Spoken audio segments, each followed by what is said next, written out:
Good morning, this is the Newswire. I'm Leah Ubaga. The Ministry of Health has reported 11 new cases of the deadly disease that has been causing concern in Kisii County in recent days. Public Health PS Mary Muthoni says this brings the total number of confirmed cases of that disease to 168. She adds that the ministry is working closely with the Kisii County government to combat the further spread of the disease following the emergence of the new cases reported in the last 24 hours. At least in the last 24 hours, we have seen 11 new cases that were reported, bringing to a total number of confirmed cases to 168.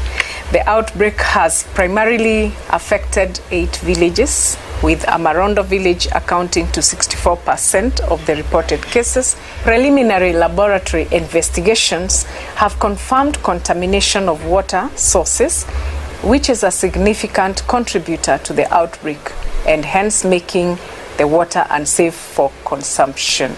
The government does not intend to lift the months-long ban on all raw in-shell macadamia that was imposed last November. Agriculture Cabinet Secretary Mutahi Kagwe, who appeared before the Senate, said the ban will remain in place to ensure that farmers get competitive prices. He says the government was working with relevant stakeholders to implement a guaranteed minimum price of 100 shillings per kilogram of macadamia nuts. The implication of continued lifting of the ban on exporting of raw macadamia nuts would be that it would be inconsistent, first and foremost, with the government policy on the promotion of processing and value addition of agricultural produce, not just the macadamia. I've just referred to tea and talking about the value chain in tea, the value chain in all products that we are dealing with, because it's the only way we are going to create jobs for our young people. I emphasize that is the minimum need. Means and the processors will endeavor to implement a guaranteed minimum price of 100 shillings. And I emphasize that is the minimum price. Well, brace yourself for increased fuel prices as the Energy and Petroleum Regulatory Authority now says that it will soon introduce additional charges on pump prices. This is to cater for the ballooning costs shouldered by oil marketing companies and fuel transporters in the country. The regulator says the decision comes as a result of findings and recommendations in the second cost of service study for the petroleum sector. Every 5 years, EPRA undertakes a cost of service study for the petroleum and electricity subsectors. And every month on the 14th, EPRA gives us new fuel prices. And that will be happening tomorrow. Now, Interior Cabinet Secretary Kipchumba Murkomen has dismissed claims that the government is planning to remove from office Chief Justice Martha Koome and other Supreme Court judges. Speaking in Meru County during the inauguration of the county's first Deputy Commissioner, Murkomen reiterated the government's commitment to respecting the independence of the judiciary. Na ile propaganda watu wanasema hapa ati wanataka Chief Justice, wanataka Supreme Court judges. I want to assure you that the government of Kenya under William Ruto will not interfere with the independence of judiciary, and Madam Chief Justice will continue doing her job, and we will protect the Madam Chief Justice akifanya kazi yake. Mimi kama waziri wa mambo ya usalama nitahakikisha usalama wake na support yote anapewa Chief Justice, the First Lady Chief Justice. We want to make sure that she succeeds in the work she is doing. Na nyinyi watu wa Meru msiuziwe propaganda. Murkomen's remarks follow recent allegations by former Deputy President Rigathi Gachagua that President William Ruto is behind a plot to remove Justice Koome from office due to her strong stance. He warned the president against visiting Meru County in the presence of Koome if the plan is implemented. And in the international scene, Prince William will visit Estonia on March 20th and 21st, where he'll meet with British troops deployed as part of NATO's deterrent against potential Russian aggression. Kensington Palace announced on Wednesday the elder son and heir of the UK's head of state, King Charles III, will meet members of the Martian Regiment at the Tapa base to learn about how they're bolstering NATO's eastern flank. The palace said in a statement. William 42 will also meet Estonian soldiers. That's the Newswire. I'm Leah Ubaga.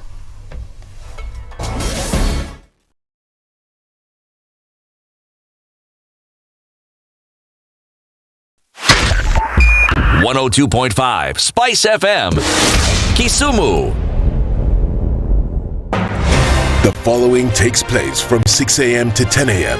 every weekday on Spice FM.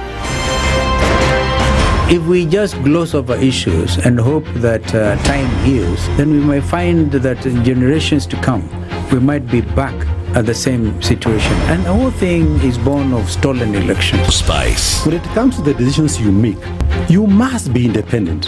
There's no way you can allow one institution to dictate to you how you're going to conduct your operations, how you're going to decide cases. It's a no. When you weaken the institution to the point where they cannot take action, then you realize that politicians have to come up and now start dealing with the issues. That conversation has to die. Our politicians do not like the hard stuff. We must insist on the path of doing things right, whether popular or unpopular. Money changes hands. That is a fact. If you have political goodwill at the highest top, like in Rwanda, then corruption will be an issue of the past. If you don't have political goodwill at the top, we will pass laws, we will amend laws, we will continue passing laws and re-amending laws, and nothing will happen. This is the Situation Room, the only way to start your day.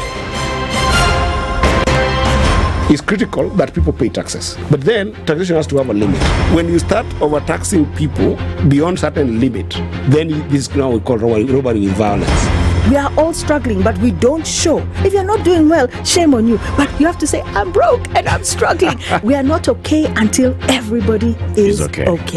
We are pretending to have political parties. Why don't we just be honest? And we say, these are the Luyas, these are the Kambas, these are the Kikuyus, and we find ourselves in Kenya. With politics and leadership, no matter what you do, there will always be a complaint. There will always be the assumption that you're either stealing or you're not doing things right. As a leader, don't fear. If you know you're doing the right thing, you've thought about it, you've got an expert advice, do it, then understand later. This country, we don't need prayers. Prayers is between you and God. Good governance and thinkers who care about the country and not their stomach. The Situation Room, Kenya's biggest conversation. Waliletea fujo Moi mpaka wakapata cooperation. Wakakuja wakasumbua Kibaki mpaka wakachukua nusu mkate. Wamekuja wakazungusha Uhuru hapo mpaka wakaenda na handshake, program yetu ikapotea, BBI ikaendelea, tukazama, tukaingia kwa madeni. Sasa mimi nimewaambia, hii serikali hii, mimi nawaambia hii serikali ni ya mahasla. Hakuna nusu mkate, hakuna handshake, hakuna hiyo borojo. Jana nimeona wale wazee tulishinda. Ati hiyo mzee akisema ati he'll not be coerced or intimidated to joining our government. Wewe mzee sikia. We have no business within our government. Hatuna haja na hatugojei wewe. We are not looking for you and we have no time. Stop saying that people can force you to come to this government. Forget about being forced or coerced. We are not interested because sisi tuko na kazi ya kufanya. Kama kuna mtu ako na namba ya William Ruto, alikodi hii video mtumie. Maisha yangu tangu nizaliwe sijawahi kuona mtu muongo, mfisadi, baradhuli, dhabdhabina kama William Samoei Ruto. Mimi Hassan Joho nikitaka kuongea, mimi I don't even dream of engaging with them. Ati huyu akitaka aje ongee sio na mimi niongee na Ruto nini? Mimi nikamtafute atanipa nini? Wilbaro. I wonder. Nilipeleka Wilbaro mimi la kimtaani la kucheza nalo zamani.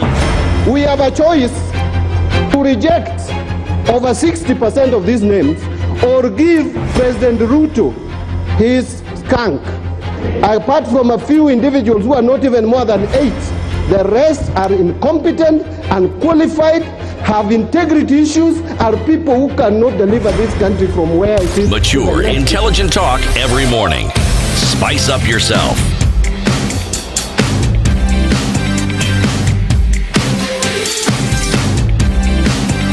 Mornings done right. 94.4 Spice FM, Nairobi.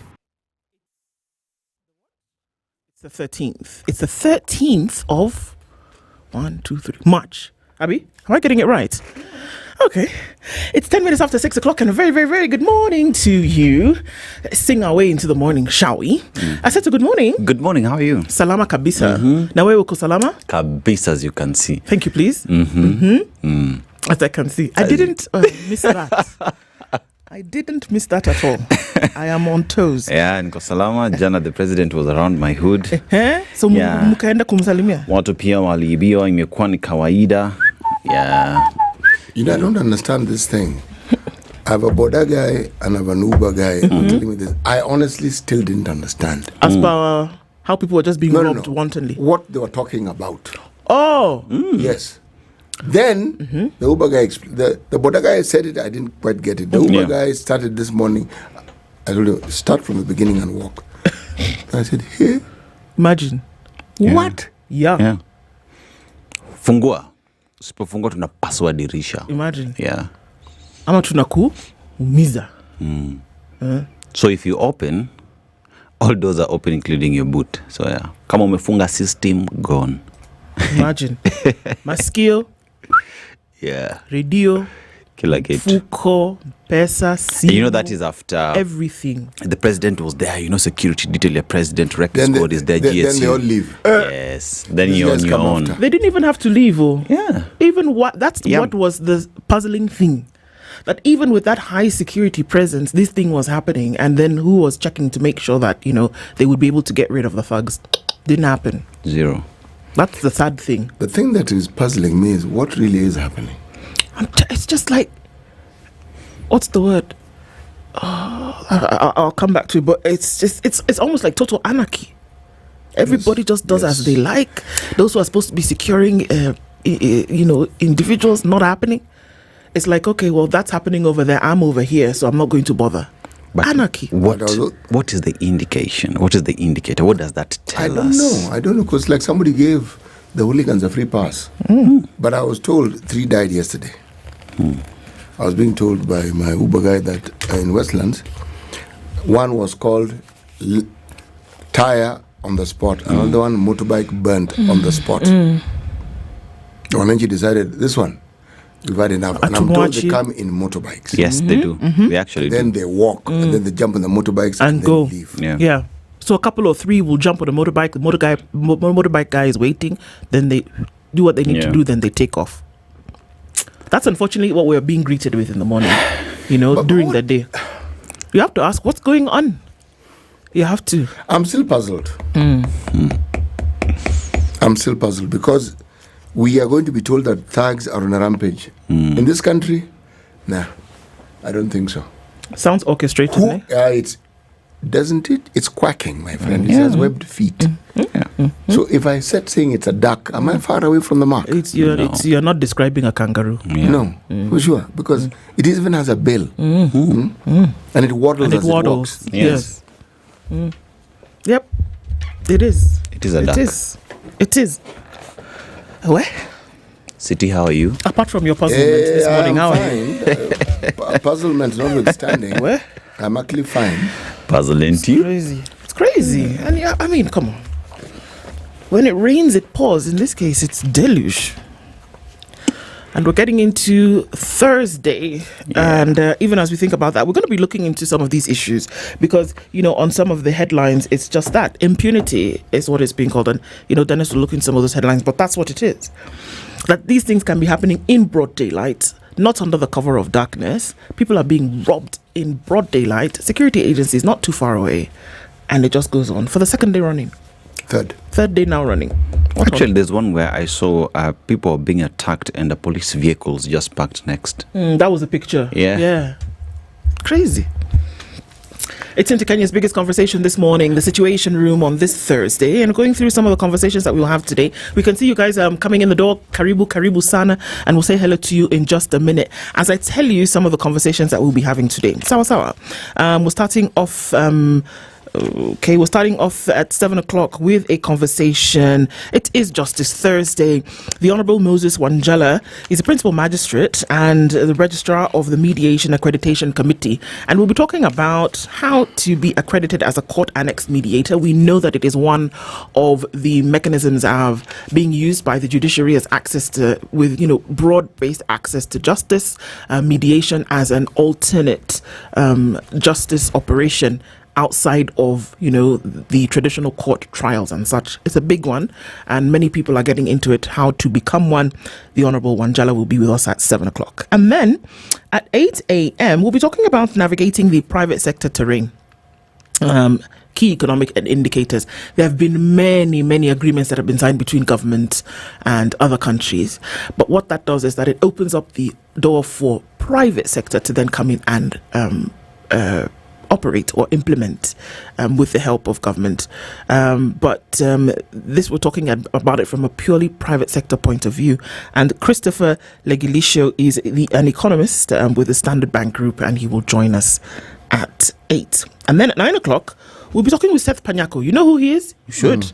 He's Secretary General of the Kenyan National Union of Nurses. And they said, you know what? We're going back to the street. No sooner than had things started to go, get better, they've gotten worse.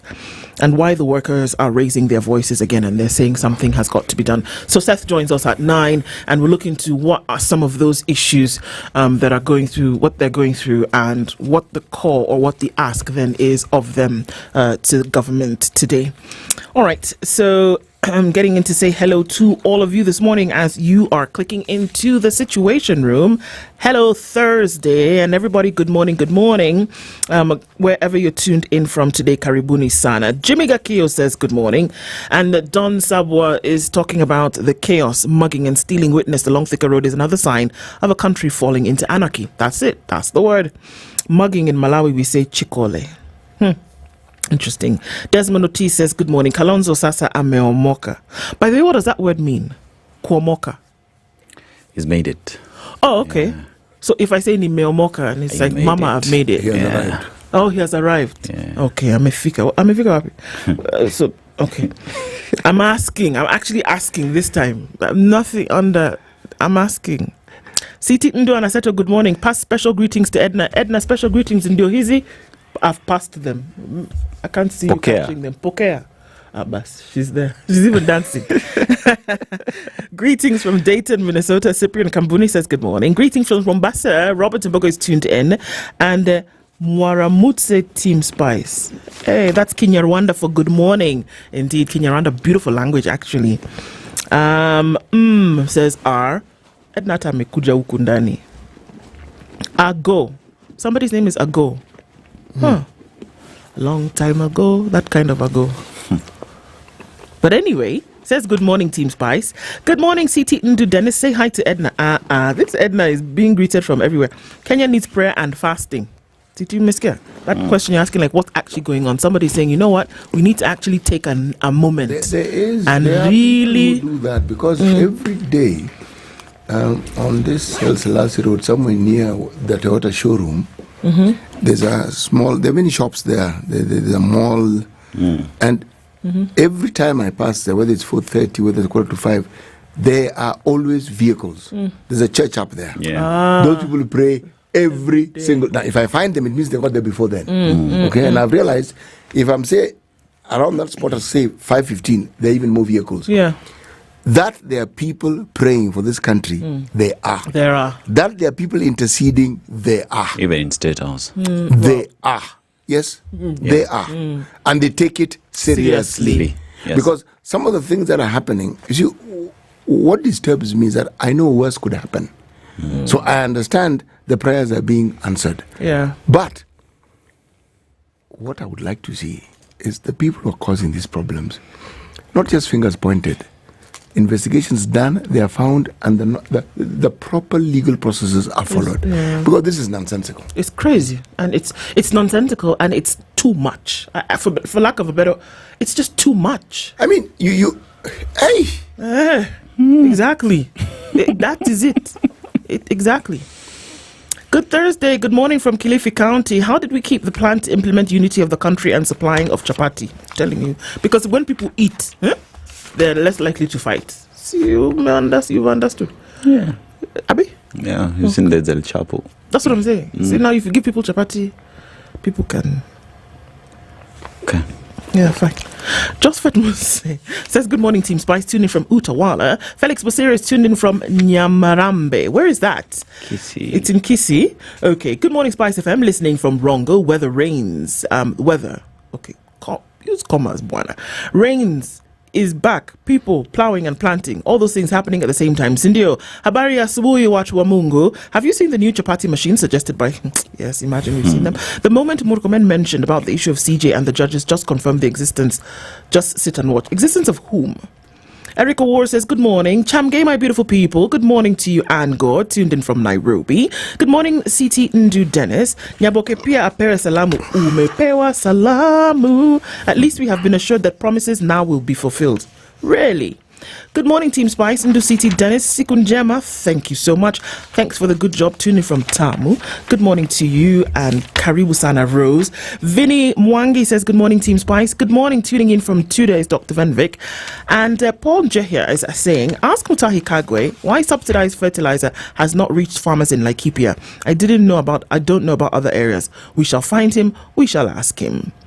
Wakira Banto Bamito says Jose Mahinda. Good morning to you. Good morning, Festus. Calvin Zomondi is tuned in this morning and says, I wish you a good day. Asante Sana, we wish you one as well. Good morning, good day, says Agri. Cole Kipkano says, good morning, team. Ndu gets a chapati. CT gets a chapati. Dennis gets a chapati. Everybody gets a chapati. Tune in from Kericho. I see what you did there, Cole. Karaoke, good morning to you. Sambazeni chapati. Everybody wants to chapati this morning. Good morning. Dakins, good morning to you. Nemian Movic says good morning. And Robinson is in Hong Kong and says good morning as well. Bernardito is tuned in from Doha. Issue of abduction could not be answered yesterday by the PS, is it? Good morning. Atticus is also tuned in and is saluting CT. CT, you have been saluted. Atticus, we see you. Good morning. Somebody's playing a rough game. Why would I mess up my own rally? This is it. That is it orchestrated, my take. Good morning to you. And those are the thoughts that were floating this morning. Ebu Uliza Dennis Aseto, if he's related to Ngush, because the resemblance is a bit too high. Have you heard that before? Kimani, we're actually in the same school, college, KMC. Uh-huh. So I know him. We're not related, but he looks like me. He looks like you. Yeah. Thanks. He's just told us they're related in case you didn't know. Yeah. Well, same school at the same time. Yeah. Even saw each other on odd days. Yes, and they even look alike. Okay. Good morning, Spice Ndu City. Greetings from Liet Kapas. No, Liet Kapas. I mean, it's hot like an iron. He said greetings from Liet Kapas in Boston. Oh. Okay. Is it possible? No. Get the punctuation right. Greetings from Liet Kapas, who is in Boston. The who is what's missing. In Boston. I'm in Boston and I'm Liet Kapas. Yeah, I am hotter than iron. Okay. Punctuation is important, but sawa, nimeelewa. And punctuation could be a pause. Okay. Sawa. Got it. Yes. Alafu, happy hump day. No, hump day was yesterday. Ni hao from the Blooming Springs in Shanghai. Anything lately? We see you. Ooh-wee. Okay, let's get through this really quickly. Everybody's online. Rogers Oloch, we see you. Tanzania also tuned in. Well, greetings to you. Awilo Garang is also here from Machakos. Red Defender says good morning. One chapati for Ndu. Thank you very much. The Don is also here. Charles Odur says good morning. Listening from Eldred. Patrick Ochieng is here. Ata mimi nataka hiyo chapati. Kila mtu anataka atapewa. Chapo. Everton Lucorito is also tuned in this morning from Kamakis. Everybody clicking into the room today. Karibuni sana. Chapati ni ya watoto wa ECDE. Oh, really? Oh, yeah. What does that mean? That's what the president said. Oh, So, yeah. children in school will be getting chapati like the Moi days when everybody got milk. Chapati. So now it's the legacy is chapati. That chapati better come to be. Good morning, everybody. Karibuni. Sana. Thanks for always clicking in every morning. CT. Yes. We are still in the Gabonese Republic. I was going to ask you, qui on dit les Gabonese? Oui. What do the Gabonese say? He said yes. Okay, so go ahead. What comes out of the mouth has lost its master. Let me repeat that. What comes out of the mouth has lost its master. You can't control it once it is out. Once it's out, it's out. It's out. Can't change it. Can't make it sound better. Can't make it sound worse. It's out. Can't edit it. Be quick to listen, slow to speak, and slow to anger. Become angry. Inakuwaga hivyo. Yep. Truer words have never been spoken. Okay. Let's see what people have to tell us about that proverb today. But even as we get into it, how about we look into the headlines, shall we? The Standard, Kenya's bold newspaper. The headline, dishonorable, and their pictures of two individuals under that. But let me tell you what the headline says. Members of Parliament, led by the majority and minority leaders, went for the jugular of the former leadership of the Budget Committee under the pretext of discussing biased budgetary allocations. They accused the previous chair, Ndindi Nyoro, of directing 2 billion shillings from the Public Participation Fund to his constituency, giving him an unfair advantage over his colleagues in terms of development. This discussion took place without a formal motion to address Nyoro as the Speaker watched and guided the debate. Jonette's Fury, who is the minority leader in Parliament, said it reached to levels that the chair of the committee, other MPs, are going to his constituency for benchmarking. Which MP can afford, through NGCDF, to build classrooms, plaster them, put windows, roofing, tiles, cabro? Which MP can afford to do that? That was his question. Ichungwa, who is the majority leader, said, We have now reconstituted the Budget and Appropriations Committee, and it will not be business as usual. Whoever is elected to committees, it is not an opportunity to enrich yourself or allocate your constituencies, or to those who are your friends above others. Yikes. They were shooting from the hip, or, from somewhere. Other headlines. Kenya on the spot over ties with Sudan rebels. It's a big issue. Today is the 13th. Tomorrow, April will do that thing. But there's a new formula to raise the fuel cost. So if you're wondering whether the fuel cost will rise as of tomorrow, the 14th, let's wait and see. ODM finished Parliament power grab. We saw that with, Atandi and others getting into key positions. ODM party has taken charge of crucial House committees that were formerly chaired by Kenya Kwanza's MPs, signaling their entrenchment in government. So maybe these are some of the proceeds of the Friday Pact. Nay? MPs, City, you like this one, have increased their budget. By 72 billion. Yeah, man. It's good. 7 billion. I know, I'm just being ambitious. It's good. Parliament will get an extra 7 billion shillings for while other departments will see their votes reduced significantly in the next Health, financial year. For instance. I'm telling you. So MPs get more money, health gets less. Yeah. Right. The thing that they were complaining about. Right. To make it seem as though, they cared. Right. Lovely, isn't it? But let's look at the details. Perhaps maybe they deserve the 7 billion. We don't know. So we'll look and see. We will look into the story. And we'll look and see how this is more important than capitation, than health, and everything else that we sometimes think is important. Yeah. Let's give it a chance. Let's give it a go, shall we? We will. Yes. KCB investors to get bumper dividends. Another favorite pet of yours, CT. There's something wrong here. It is wrong. It's wrong. It is really wrong. If you are to believe what you read in the media about some of the salaries that people who are in these corporate entities, my friend, in the millions, tens of millions, some 20, some even 30, and you're thinking that amount is the sum total that an entire industry can pay all its people, and one person earns it. It's entire staff. Right. I'll be told, performance, blah, blah. I get that.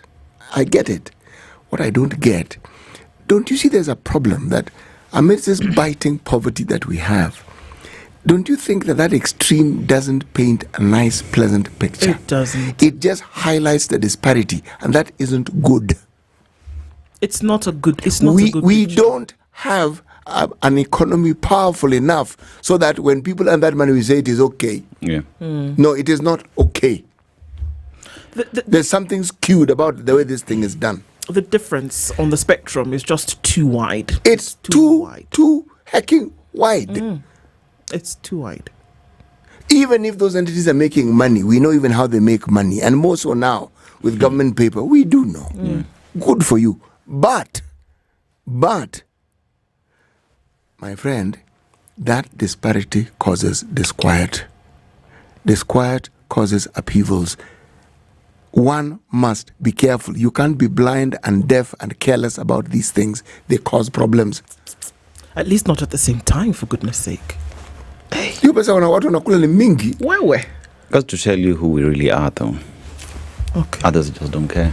No, they do not. They don't They care. do not. No, They they do not. They do not. We want They to do paint not. it otherwise, but that's just what it is. Anyway, and do tuendelee. Tuendelee, Daily Nation. Headlines, yeah. Yes, smack in the middle, impunity.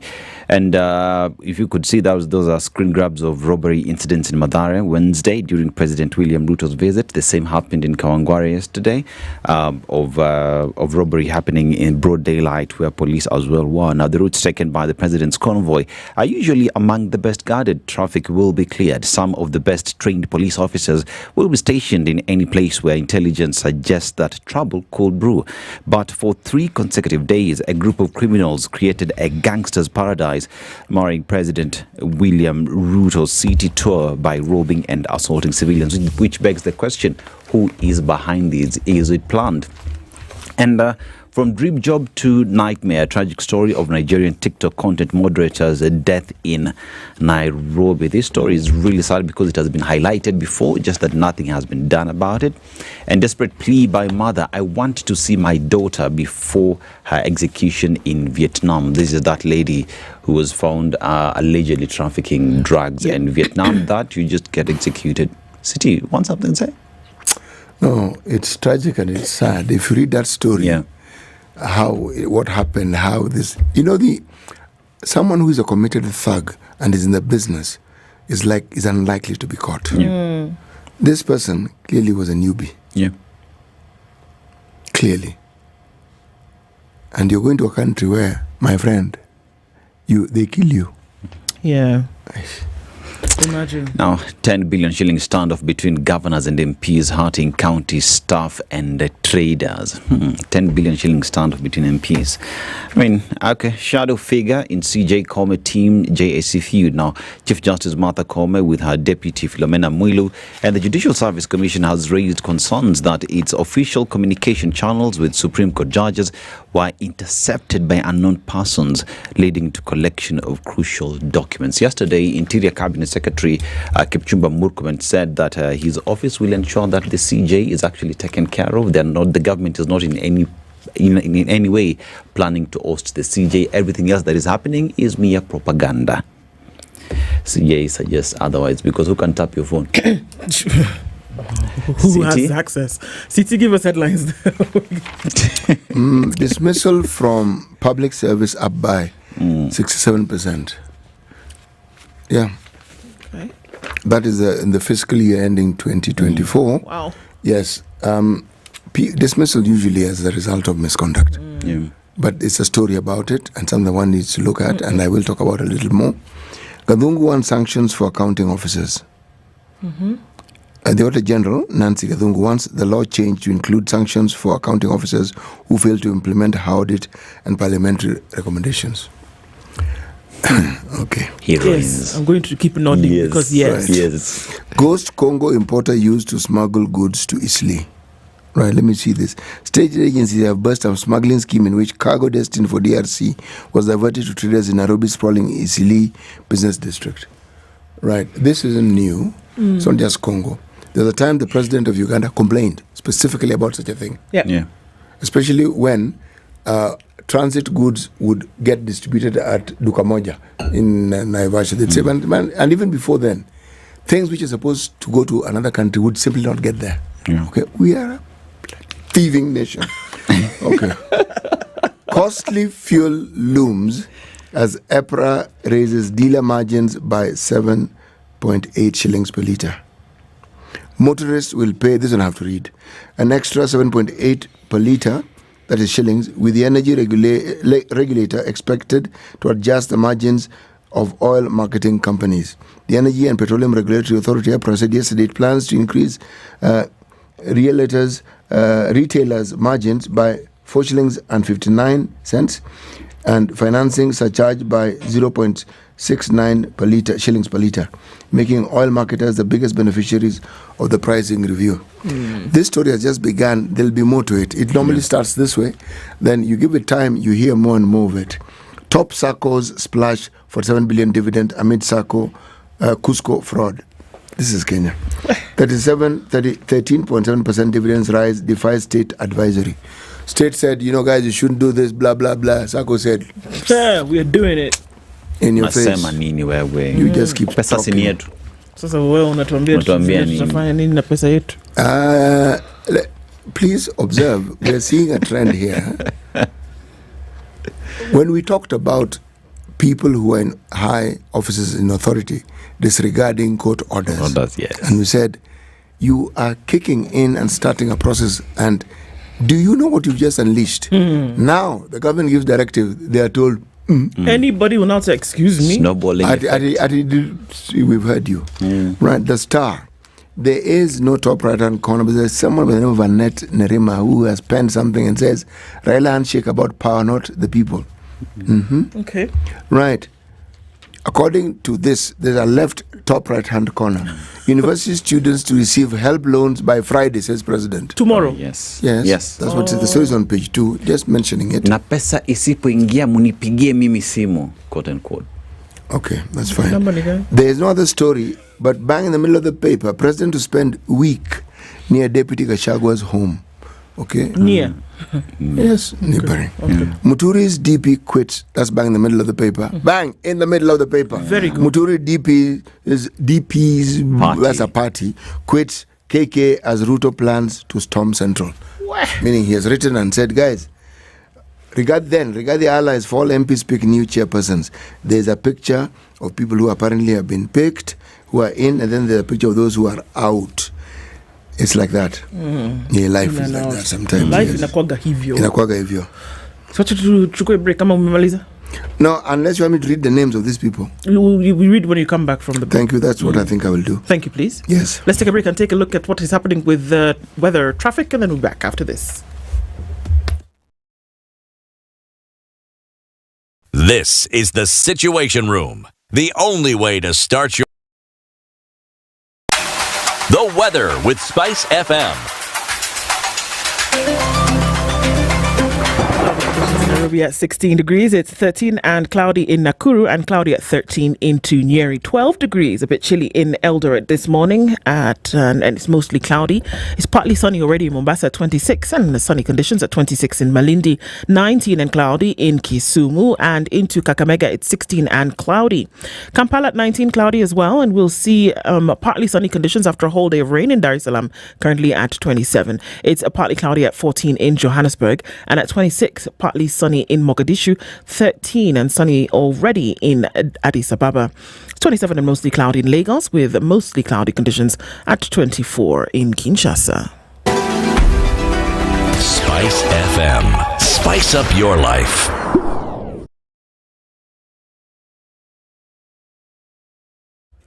All right, taking a look at what Thursday looks like and into the CBD coming off Uhuru Highway shouldn't be too difficult, not for now. Folks are still trying to make their way off the thicker superhighway, but Survey is the only place for now where we'll find some traffic. It is bumper to bumper to get into the city. And then coming in from Githurai, just before you approach Kasarani, there is some inbound traffic here as well. The Eastern Bypass at this point looks okay. Kangunda Road busy in certain spots as usual, but then you'll get towards Outer Ring and everything should be fine. Not too bad on Langats Road, actually, clear streets as you're getting into the CBD. We'll see some movement coming in on Naivasha Road, touching on Gong Road. And that's what it looks like for now. Let's talk and see how we keep things moving this Thursday. SpiceFM, KE on X, hashtag The Situation Room. Mature, intelligent talk every morning. Spice up yourself.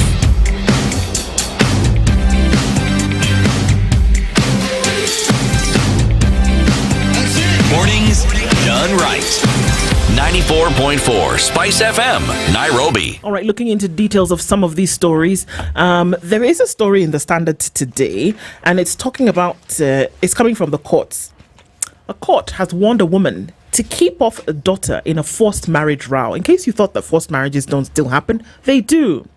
A High Court judge has blocked a mother from meddling with the life of her daughter in a row over alleged forced marriage plot. Justice Chacha Mwita, of course, sitting in Nairobi yesterday, pushed the case to July after both parties failed to show up, first of all. But a conservatory order is hereby issued restraining the respondent or his agents from interfering with the petitioner's rights to privacy, dignity and freedom, or in any other manner dealing with the petitioner. Okay, basically, you can't touch anything that has anything to do with them. In the case filed in 2023, the mother, who is yet to respond, is accused of plotting to marry the daughter off to an old man that she did not know. The petitioner claims she got wind from their house help. She didn't even know what was going on. The house help is the one who told her, "Where? Mama amekutafutia bwana na amepata." The applicant or petitioner has been under physical assault and abuse occasioned by the respondent, who had an ill motive and selfish desire of marrying the petitioner off, contrary to the belief and choice of the petitioner. So the mother had been harassing this girl. How old is this young lady? And it doesn't tell us yet. It doesn't tell us Carry her on. age. There's a stylistic device that has been employed. It's called suspense. Now, Okay. Carry on. On your hinges. To escape her parents' plan, the daughter packed her belongings and escaped. Left the house. Okay. Are you understand? How far did she go? Who knows? Could have been the neighbor. Okay. She said she tried to contact different people hoping to get help and finally found solace in 2 human rights organizations. The complainant claims her mother hired men to trace her movements, but when that failed, she was reportedly a missing person at the police. The officers then traced her to the place of refuge she took on the 18th of January 2023 and took her to the police station. It took the intervention of a lobby group to have her released. Nevertheless, the police handed her back to her mother. According to her, this was without her consent. She argues that the parent managed to give her away by giving false by giving false information. Her mother was really insistent that she marry this old man. According to the court filings, the mother booked her on at a rehabilitation center as a mentally ill person. So now you marry this old man, you've refused, you've run away, we've caught you, you've gone to police, we've brought you home. Now, in order for me to control you, I'll do what? Declare you mentally unstable. The center was, however, shut down after it was exposed for engaging in bizarre religious healing. She says patients at the center were locked in chains in dark rooms without ventilation, and they were also whipped. That was to get rid of the demons, I suppose. Yeah. Exorcism, things like that. Following the closure, the petitioner says she was handed now to a human rights group. However, she expressed fears that she was still being pursued. The applicant is living in fear, according to the court papers, and anguish. How old is this lady? She must be over 18, but they're not telling us exactly what age she is. It makes more sense if we know the age of the person. Yeah. She now wants the court to block her mother or her agents. Can you imagine her mother has agents? From interfering with her life or intimidating her to marry a person she just does not love. At the same time, she's seeking orders to block the hired group of men, still on the hired group of men, from pursuing her or getting instructions from her parent. Meanwhile, the petitioner is also seeking compensation for the alleged torture. Compensation from whom? From the mother and the agents, men. Can you imagine your mother hires goons? I can imagine very easily. That's not difficult to imagine. Your mother hires goons to insist that you marry this old fella and then you run away from home. They arrest you. They finish and then take you to a rehabilitation center for we're not talking about a mother and daughter saga here. We're talking about a business deal gone sour. It's business, Buana. Because to insist in the nature in which she has been insisting, there's money that's changing or has changed hands, and this woman is not seeing how she's giving it back. Such matters is usually a deposit. Yeah, and she's not deposit. Mimi nirudisha pesa. Hakuna. If you return something, it must be there, isn't it? Enda kwa nyumba ya bwana. Yeah. Imagine. Kileta shida tunakupeleka. Akiwa mbele yako kanyaga shetani. Oh, okay. So she was even whipped. My goodness. This is interesting. And there are people and then there are people. Where? Sheesh. Yeah, now let's talk about monies and the stand of 10 billion shillings roads kitty stand of Harting County staff. Now, Money is meant to pay community health promoters and striking health workers in the counties are among the billions that cannot be released to the devolved units as the tussle over control of 10.5 billion shillings in road levy funds rages on. Now, funds intended to clear county staff salary arrears and establish county aggregation and industrial parks are also stuck as members of the National Assembly, senators and the Council of Governors continue to fight over control of the roads maintenance levy fund. Now, the funds are contained in the County Government Additional Allocations Bill 2025, which is yet to be passed as the two houses remain in deadlock over the inclusion of the 10.5 billion shillings in the proposed legislation. Now, we talk about 10 billion shillings roads kitty that these members of parliament are fighting over. But those who are suffering, as we can see, community health promoters who are on the streets crying every day that their collective bargaining agreement has not been met. But all this is not being done because National Assembly, Council of Governors and the Senate are fighting over the control of Let me ask you roads something. levy. So the roads levy is actually a levy. When you collect this money, some of it is coming in from fuel. They're going to add, onto that percentages. The road levy is actually for the maintenance of roads. Yes. So you can't say that you will trace this road levy money and it goes somewhere. It's actually for the maintenance of roads. So members of parliament right now are fighting for that levy to be shared in their particular constituencies for roads that need help, isn't it? Okay. So what's the problem? So now, thing is, because governors want the money for them to manage because they are the ones at the counties and all these roads, because governors have the mandate of improving roads within their counties, they want control of the same. So everybody wants to control. Everybody wants control of the same, which begs the question then, why do we have Kenha and Kura who are supposed to manage roads? It's only two city. We have problems. Okay, Siti, your story, please. It's that one for naming the names of, what was it? Oh, those who've been axed and changed. You talk about employees? Yes, in the committees. This one, those who are, let me talk about those who are out. Dini Nyoro, out. James Gakuya, out. Robert Pokose, that's the doctor who was here a while back, out. Wanjiko Muhia, out. Madhoni Mshomba, out. In, Eric Karemba, James Nikal, Samuel Atandi, Irene Mayaka, Bernard Shinali. These are chairpersons. This is not unusual. This is how, in this country, this political chess game has evolved. You side with one side, things work out one way. The sides change, then things work out another way. So one moment you're in, the other moment you are out. And life goes on. But Pukose got some sort of promotion, I think. Is the chairperson budget committee? Who? Pukose. Pukose. So he's been moved, but to a better committee. If he has been moved, good for him. Well done.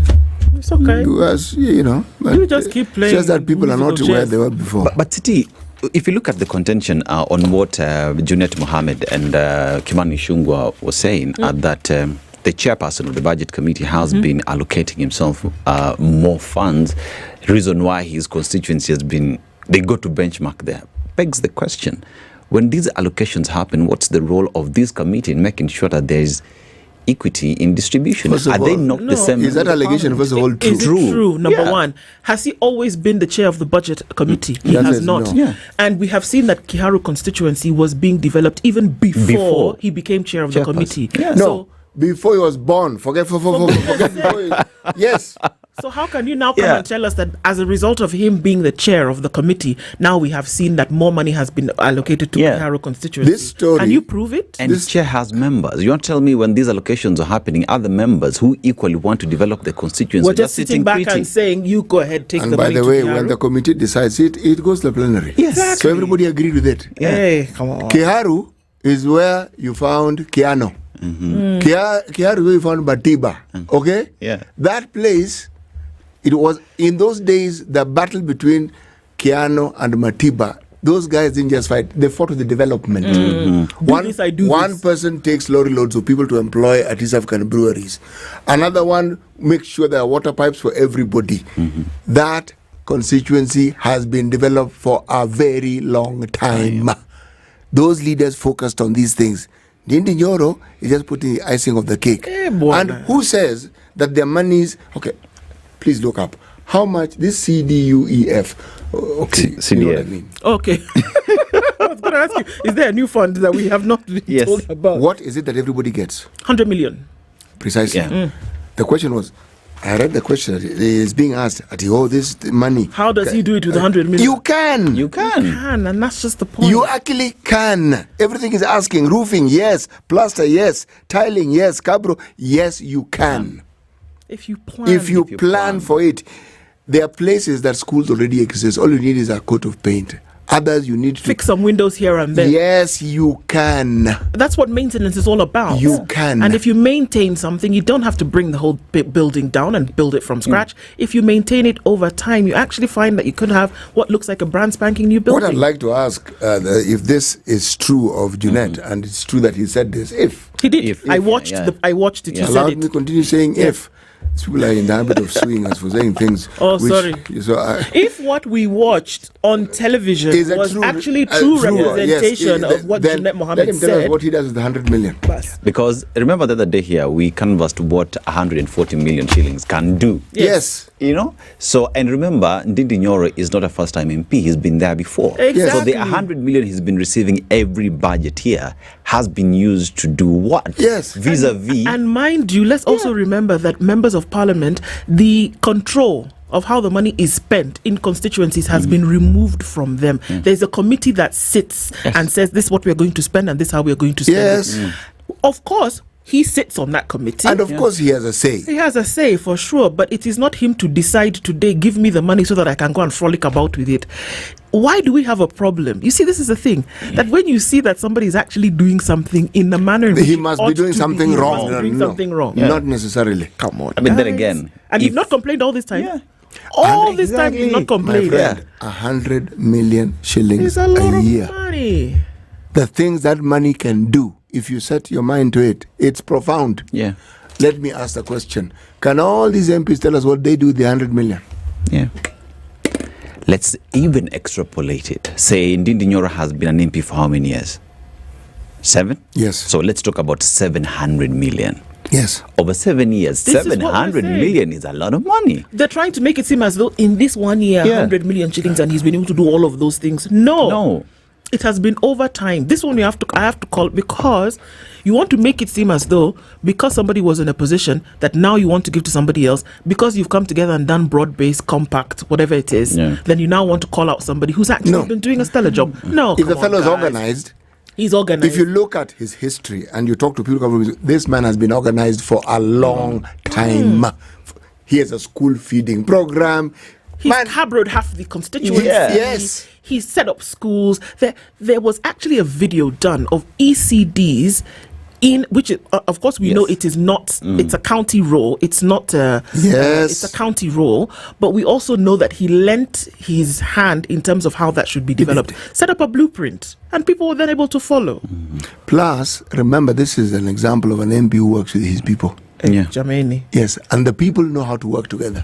Yes. Okay, because all these schools have committees, have parents associations, have all these things. Now, instead of people go to benchmark because this guy got the formula right and is doing it. Suddenly it's just about that he's allocating more money. CDF, you allocate more money. And do you know what? The development in this constituency is not going to stop just because of this. And that will be the litmus test, because you will come out and say, well, 6 months down the line, if what you're saying is true, then essentially all this development will stop and everything will fall apart. It's going to continue. But then again, if you have complaints about how he has done that, why don't you institute proceedings against him and table your evidence? No, that is how we do it. Why did you only start talking about it this week? This week is when you started talking about it. Why didn't you mention it before? All MPs get the same amount. Come on. You, what did you do with yours? Yeah, you tell us what you did with yours and tell us how it is. It is impossible for somebody to do that with what they got. Yeah. Tell us what happened in Suna East with 100 million. Tell us what happened in Kikuyu with 100 million. Tell us. In all these constituencies. Yeah. Give us an example of people who have used 100 million and what it has done and why this one now becomes a super happening. Yes. You know something? Honorable Junait is not a first-time MP either. He's not. He's not. Yeah. Close to 15 years, I guess. This guy's been there for a long time. Yeah.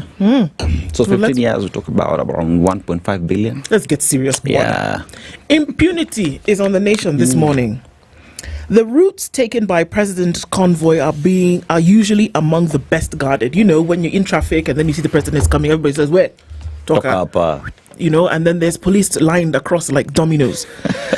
Traffic will be cleared. Some of the best trained police officers will be stationed in any place where intelligence suggests that trouble could brew. But for 3 consecutive days, a group of criminals created a gangster's paradise, marring President William Ruto's city tour by robbing and assaulting civilians. I mean, just look at that picture. There is a bus. The 22-seater, the 33-seater Matatu.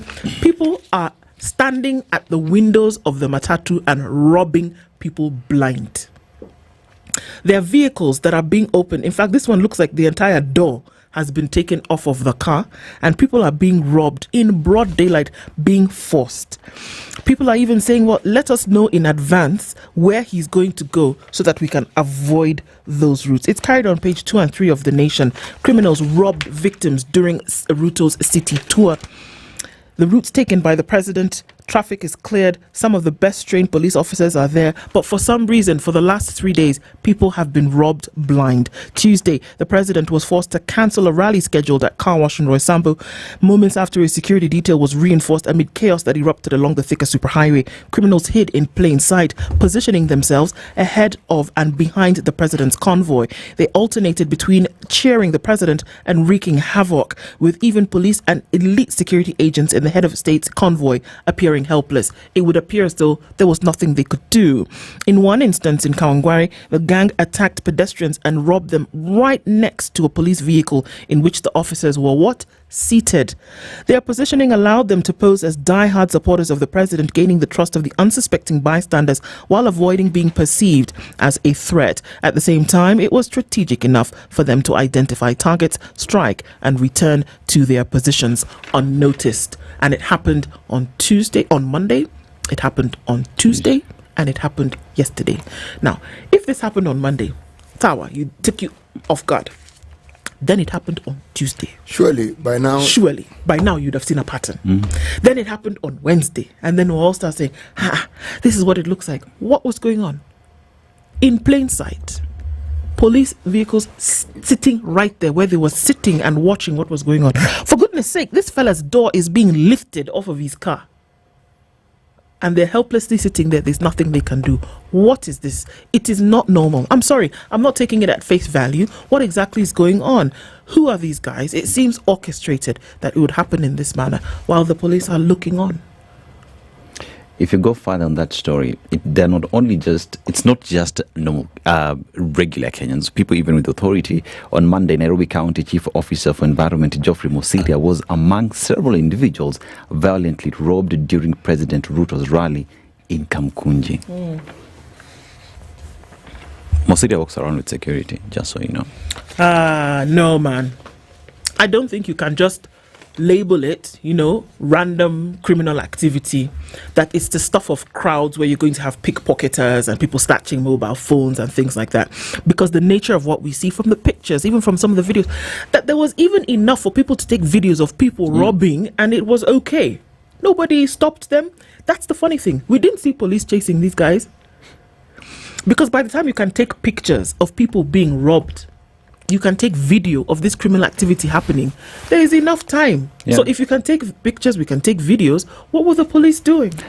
Even those who are being robbed in front of a police vehicle and police sitting inside. What happens to utumishi kwa wote, maintaining law and order? This thing is still puzzling me. Yeah. It is very, very strange. What actually is going on? I mean, It's not just theft. No. It's not just hooliganism.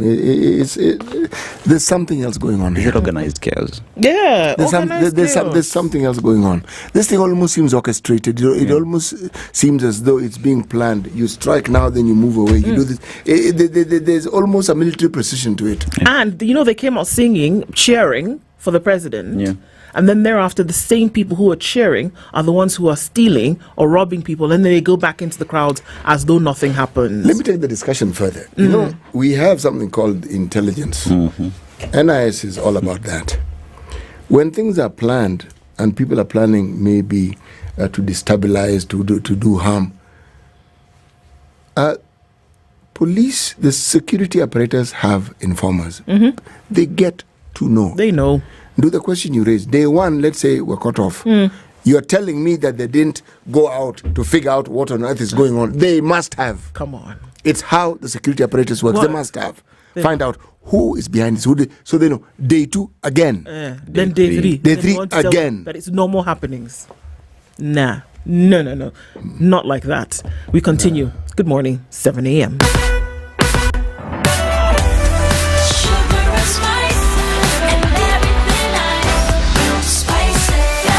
Spice up your life.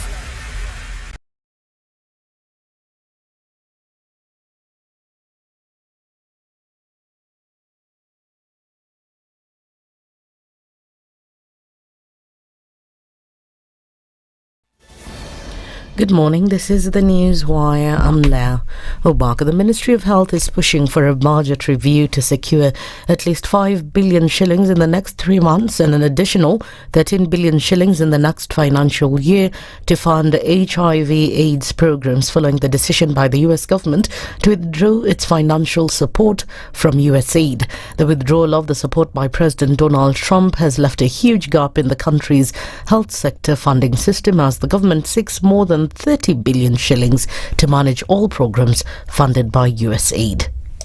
We are looking for 30.9 billion. If that money was here today, then we'll just say go on and work because we'll do what we have been doing before. The truth is that money is not here. Because for how long were we expecting other countries, other taxpayers to continue supporting very essential layer of health services? What were we imagining? At what point would it have come to an end? So much as it is unfortunate, I think we have this opportunity now in front of us to use this so-called misfortune and create something good at all. Health Cabinet Secretary Deborah Baraza has urged members of Parliament to increase the allocation of the health sector, especially for HIV-related projects that previously relied on foreign aid. It is a statement that has been reiterated by Nyeri Governor Mutahi Kahiga, who says it's time for lawmakers to focus on key sectors for the good health of Kenyans. For members of Parliament, I urge you to advocate for increased budgetary allocations to the health sector, particularly for HIV and other programs that were supported. The time to act is now. Necessarily we are the same shoe that President Trump gave us. It might be too big for us. We may need to scale down. We may need to relook at so many other things. As we set the next meeting, which shall be purely technical. This comes as a growing number of people living with HIV, especially adolescents, have been defaulting on ARVs following the closure of specialized clinics for key populations. Because telling people who have been going to a separate clinic to now go back to where you have everyone, that is a big challenge. The issue we have right now, not many people are talking. Even people who have missed medication, a few of them can talk to NEFAC, but they will not talk to you because stigma. President William Ruto has announced that the government will release funds to the Higher Education Loans Board by tomorrow to provide relief to thousands of students waiting for financial assistance. Speaking in Dagoretti, Nairobi, President Ruto acknowledged the challenges faced by students due to delays in help payments. The president also assured of measures to address the challenges in higher education funding, stressing the importance of ensuring that all students receive their funds. So jana nilikuwa na waziri ambaye anahusika, kulikuwa na matatizo pale kwa Health Board. Leo Head of Public Service anashughulika na hiyo kazi, na nimewaambia by Friday pesa iwe imekuwa released kwa vijana wa taifa letu la Kenya, so that everybody can have their resources.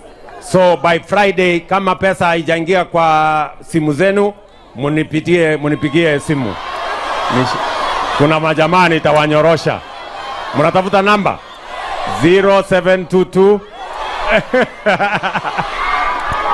In February this year, students from the universities of Nairobi and Egerton marched to the HELB headquarters at Anniversary Towers in Nairobi, expressing frustration over the delays in HELB payments. And in the international scene, a bloc of East African nations called for South Sudan's government to release detained officials and lift security restrictions as part of efforts to prevent recent mounting factional tensions from erupting into renewed war. South Sudan has formerly been at peace since a 2018 peace deal ended a 5-year civil war that pitted forces loyal to President Salva Kiir against those of first Vice President Riek Machar and killed nearly 400,000 people. However, relations between the two political rivals who have dominated the oil producers' political scene for decades remain strained. That's the news wire. I'm Leah Ubaga.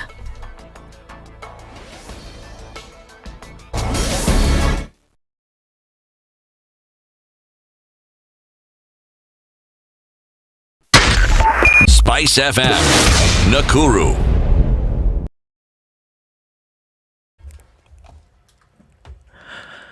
Okay, taking a look at what's happening with traffic. Let's see how that has built up in the last half hour or so. On the Thika Superhighway, still where we see it, coming in from Githurai. That has actually built up, and now at the junction, coming in from Allsops, that's very busy. And on Gong Road today, coming in from Naivasha Road, that's starting to build as well. A little bit of traffic right around the Multimedia University, coming out towards Langata Road. Langata Road on its own, not a problem here. But then we'll see some traffic coming in from the Eastern Bypass out towards the Cabanas interchange. That is busy. That's about the size of it for right about now. Let's see what happens as we step into traffic hour this Thursday, and we'll keep things moving as we speak on SpiceFM KE on X, hashtag The Situation Room. Mature, intelligent talk every morning. Spice up yourself.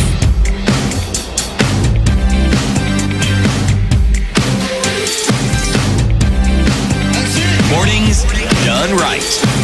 94.4 Spice FM, Nairobi. Just this Thursday here on The Situation Room at 7 o'clock, actually 7 minutes after 7, and getting into it this morning. Karibuni sana. It's our live streams that are up on YouTube, Facebook, and on X. And if you're watching us on TV, Karibu KTN, as well as listening on radio around the country, the region, and indeed the world. It's Kenya's biggest conversation, getting into its second hour this morning with Ndu CT and Dennis Aseto, and we're getting into a Justice Thursday conversation, looking at how mediation, or rather how you can become a mediator when it comes to access to justice and alternative access to justice solutions. We'll be talking about those when our guest does arrive. I'm waiting for him to do that, but even as we do, we're continuing with certain conversations, and this puzzling thing, CT, whereby we're seeing 3 days of the anarchy that's happening.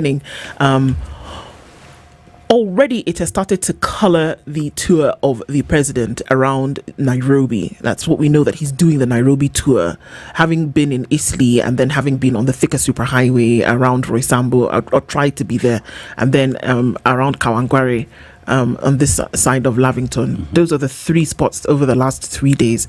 But we have seen the same chaos, the same anarchy replicated in 3 of these areas in the same manner, that the wanton thievery, the wanton criminal activity has taken place right in the, in the sight, in the view of security agencies, namely the police. And so one must ask the question, what exactly is going on here? That you would look at it day one and you say, well, people just took advantage of, the large crowds in the area and decided to rob people blind. Okay. Then day 2, the same thing happened, if not worse. And then day 3, it happened again with the same descriptive elements taking place. So you have to ask a question, just like CT is so puzzled this morning. Really, What is going on? And why should it continue in this manner while police are watching? People are being robbed in such a violent manner, but it still continues. And these are the same people who are cheering on the president as he arrived and then went to rob people after that. It seems orchestrated to me. I mean, I'm just going to come right out and say it. It's not normal, organic criminal behavior. No, they knew that where you have the president, you will have crowds of people. It's clear. But why I'm puzzled, where you have the president, security will also be heightened. Yeah. Exactly. Now, what we are reading, hearing about, seeing clips about, seems to be these people couldn't give a flying hoot about the security. They are not deterred. Security, among other things, supposed to deter. These ones are unmoved. How? What brings about a situation where you have people perpetrating crime in broad daylight? City, I said there's a picture of a guy removing a vehicle's door. It's not just something that you lift off. The door. On screen thing while there are people sitting in the vehicle. And that is happening, and there are police presence around. It is not possible for the president to go anywhere. And I said those people are lined up like dominoes along the street when he comes. It is strange. Yeah. On a normal day, on a normal road where there are no policemen, one doesn't even hear of such a thing. No. On a day when police presence, security presence, including plainclothes, is heightened. And you see this. I mean, surely, aren't you puzzled? You see, even the roads, especially the roads around Kangari, because I happen to use that road. On a normal day, it's a beehive of activities. No police in sight. Everyone is just going about their business. How is it that the day when the president is coming, security is heightened, people are cheering the president, the robbing thievery is happening in the glare of the police, and no one's saying anything, doing anything? No. No, it's puzzling. No. For me, it's very, very puzzling. It's really puzzling. You know, and even if that's happening, what's the responsibility of the owner of the event, the president? In perhaps you've seen it happen once, twice. Cancel these tours. No. I don't think that, it would be easy to report it on day one and just say that, that's what's happening. People are taking advantage and stealing and robbing. But usually with this, there's something and there's someone behind it. Something and someone behind it. And that the police, have you heard that, I think we heard that a number of people were arrested. CT, there was this thing of somebody, a tire put on somebody. And and then even a motorbike burnt. I was hearing about it today. But that was not the police. That was the it was not the police then who were arrested. Who decided they've had enough. They will be vigilante. Now the reason why I brought that in is because the chaos that we speak of, that's what happens. Yeah. The public then decide we've had enough of this. I'm not going to take this anymore. And the problem with that is innocent people will get killed in the process. Somebody just says this person looks like, and for all you know, it was a robber who should have been paid. Decides they're pointing at someone, and the crowd doesn't pause. They just say someone. Yeah. Lawlessness has a way of spiraling out of control, and we are seeing the makings of one. Because unless something of this sort is reined and checked in, then you get to a point where you're even afraid to go to a public place. But is that people are already saying? People are already saying today, tell us where the president might be going today so that we can make sure we avoid that area. So do you not think that was the end? That was the goal at the end of the day? That number one, stop people from going, or number two, people have also suggested that the president should just then cancel this Nairobi tour and then go and do something else. Maybe that was the intent in the first place. I don't think he should cancel the tour. No. Let the tour go on. We've had 3 days. We've talked about it. Let's see what happens today. Where is he meant to be going today? I'm not quite sure where he might be going today. Probably now they're not even going to share that with you until he actually gets there because of things like this. Well, there's a clear map that was drawn for us by the Star, telling us, from here he goes here. From here he goes here. The from here he goes here, which I read, actually has to do with the cities. Yeah. He's in Nairobi. Then he's supposed to go where exactly? Oh, It's the places he has already gone. Okay. I misread. Okay. Sorry. So it's possible that he's in the city for another day. It's possible that it's going to be a week, kind of like what he's been doing when he went to the coast and when he was in Northeastern and then in Western. If he's going to be in the Nairobi region for a week, probably looking at it ending tomorrow. But let's see. But the thing is there somebody who's trying to sabotage the image of the tours by doing this? Because for me, it is just too overt. It is too crazy. Did we hear of anything when he was on the coast? No. Did we hear of anything when he was in Mandera? Well, the chiefs got abducted a day before he got there, but you know. And then there's a bit of heckling in Garissa. Yeah. But this, we're referring to what we're seeing. No, we didn't. And you have to ask the question, so what's going on here? It wouldn't be the first time that we've heard about goons for hire. It wouldn't be the first time we've said, okay, criminal elements. But for me, why do we not see any kind of police intervention in these things? Or 3 maybe days the going. police are still investigating. And when they're through the investigations, we will actually get to understand. CT, my dear. Yes? By the time a vehicle is parked and that there are 2 individuals, enough time for one to even put his hand on the shoulder of another while this one is inside the vehicle trying to take whatever they can take. It's not a 3-second affair. You must have been there for about a minute or 2, right? By the time somebody has opened a door in front, is holding the vehicle open while another one then is trying to get into approach, and the back door is also open for these things to happen, and somebody has been able to take a picture. Trust me, it is more than enough time for a police officer, for police operative to be able to go there and either dismiss this group of people or arrest somebody. Especially at a presidential event, because security is always around, even after the president We've leaves. been told he's in Kibra today. Yes. This should be interesting. Very interesting. Good Lord. So, why do we not have a response from the police? I'm sure they'll respond in due course. Oh my goodness, there's something going on, and to me, it stinks. Something is rotten in the state of Denmark. I'm telling you, there's something wrong here. And you see, this is coming just at the backdrop because on Sunday, we know the young people went to Roysambu. We know what happened there. GSU had been deployed before the fact. That means police are always there. Oh, they know.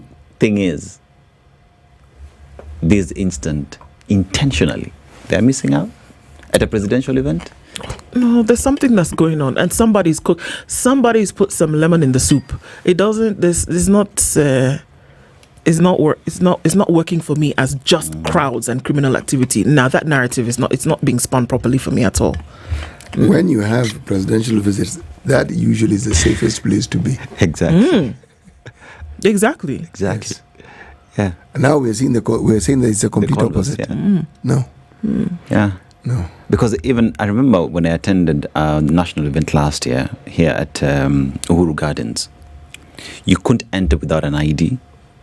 You know what I mean? And security is with you each and every single corner you make. So you have to have your work ID. You have to work and your national ID. Displayed, including the one that you're given by the government for the event. And any corner you make, including at the gathering, at the crowds, there is always a police officer somewhere. Let me ask you something. At events such as these, the presence of police and security agencies, because it's not just the police, it's special branches of the police that are also there. I mean, the DCI is on ground, those secret guys with NIS, the ones who are in plain clothes because you never know really who they are. But are they there to protect the president? Or are they there to maintain law or only? Or is it, also to maintain law and order in an event where the president is around? I see you smiling. That's a good spin. Feels like they're only there to protect the president. The thing is this, you do not want anything untoward to happen. So you are there to ensure that any contingency, anything that that has the remotest possibility of happening, is something you're prepared for. And it's not just your regular police service individuals. Exactly. No. You will have these elite people who you never know, you never see. You know those guys who have their guns on their thighs? Yeah, man. With the strap over there, and then they wear those aviator glasses, and then some of them wear their hats backwards. And they're very friendly. Seriously. They're very, very friendly fellas. Yeah. Those ones, And they can be in plain clothes, and they can be in uniform. Okay? Now, just to ensure that all bases are covered. Now, the bases we are speaking of are some of the bases that should be covered, because in addition to that, there should be security for the public. Okay. Now, what we're then saying is that in these 3 days, we have seen no security for the public whatsoever.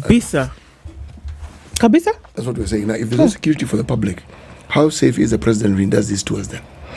And then what kind of effrontery do these people have in the first place to be able to climb into a bus, for goodness sake? There are people who are climbing into a bus, the full body into the bus, to be able to grab things out of people. I also wonder, this bus driver is parked here. There's no vehicle in front of him. He's parked there for this wanton robbery to take place. Then what happens thereafter? You know, my point is that there was too much happening for too long a period of time for anybody to say that police or any other security operative could not do something about it in the moments in which they were happening. This is not just your grab and go off the a motorcycle kind of thing, phone theft. No, this was stationary activity. On an ordinary day, where the president isn't visiting anywhere, people are going about their business. Yeah. Someone steals something and someone shouts "Mwizi." The moment a crowd gathers to meet justice, the police arrive. Yeah. This is an ordinary day. Yeah. It's not as though the police were specifically waiting for this thief to be caught. No, they were just going about their normal business. Okay? So how then do you explain a special day when security apparatus, everything is heightened? It's not regular, it's heightened. It is pre-planned. My friend, do you know how long, Yes. how early they get to those places? Yes. And make sure they've combed, they've done what? And sweep. Yes, Yes. the people whom they know tend to have the thuggish tendencies have been spoken to. Okay, those who have been told to go back home where they come. All manner of things are done. And then you're telling me that this thing happens amidst all this background. No. This one needs to be explained. It needs to be looked into. It needs to be explained. What No. happened? Somebody No. needs to answer. It's too bizarre. It is too bizarre, for sure. Yeah, because even I saw there's a guy who was roughed up in Kawangware, and just opposite is an AP line. Just across the road is an AP line. You know, an AP line means a security installation. They should have been able to come through for this guy. Nothing. Zero. Because outside that AP line are police officers who man that gate. Or are the police on strike and we don't know? It's interesting because I've just seen a comment here and somebody says we expect too much from the Kenyan police. Is that the case? Do you expect too much? No. Do you expect too much from a security agency who's we do supposed? not. I'm sorry, but yes, I do. I expect a lot. You know what? This is the same group of people, and I'm going to keep giving the examples of the things that we have seen that have been stellar activity. Right? I'll go back to Westgate. Remember Westgate and what happened? I was at Westgate with my daughter. I was at Westgate with my daughter. It was a terrifying experience. But a few days after Westgate, these guys had been able to trace the house to the door. To the door where some of these people were. They were able to trace and understand that individuals had been holed up and had opened a shop in Westgate months before they were now able to carry out this attack. They were able to, down to what people looked like, who they spoke to, who they loved, who they slept with, where they did everything. Kenyan police, without the help of anybody else. I'll give you another example. The same Kenyan police will be able to tell you that somebody had bought a phone, bought 42 SIM cards and was using them and called people and triangulated them or, rectanguled them or whatever it is that they say from one point to the other. Kenyan police have been able to find somebody to the bed where they are sleeping. Then you want to tell me that the same Kenyan police are not able to handle a group of thugs who are taking things from Kenyans who've worked hard and are just going about their business because the president went to a part of that city? I'm sorry, but we don't expect too much of the Kenyan, unless did somebody bring in somebody else for these instances that I'm talking about and dress them up in Kenyan police uniform? And then when they found out that information, they now told them to go back to where they came from? Were they not Kenyan police? So you want to tell me that the same Kenyan police are not able to maintain law and order like this? Come on, guys. No. 2022, when the president, when the country hosted the Africa Climate Summit at KICC, we had presidents here. And I remember in each and every single building, there was a sniper just manning. These are the very same police officers who have always gone through. Remember this Dusit D2 was handled by Kenyan police officers. Exactly. Talk about the Garissa. Unfortunately, we lost bodies, but it is the Kenyan police officers who dealt with that matter, and very many other instances that the police have been able to foil terrorism activities that would have happened in this country. We've seen people being arrested at the ferry with vehicles full of guns and whatnot. Kenyan police officers, who today we say we expect much from. Yes, we do. Yes, you do. Because I've often said that, and I would say that call them what you want, but I think it's some of the best trained, best operating service that you have anywhere in Kenya. And that is why it's such a surprise that such a thing can be happening and nothing is done about it. It is because you know that they can do so much better. You know that they have been trained for. You know that they practice better. And so that is why speculation will become rife. When you see things like this happening, one day you say, okay. Day 2, okay. Day 3, has anybody been arrested over things like this that have happened? Has a thug been taken and shot somewhere and thrown in a gutter because of this that has happened? Have you heard? The only action that has happened is Kenyans have taken the responsibility of the police to deal with the problem. So one must ask, what on earth is happening? And I think I'm even more puzzled than you now. At the beginning, City, it was you who was puzzled. But now I'm properly puzzled.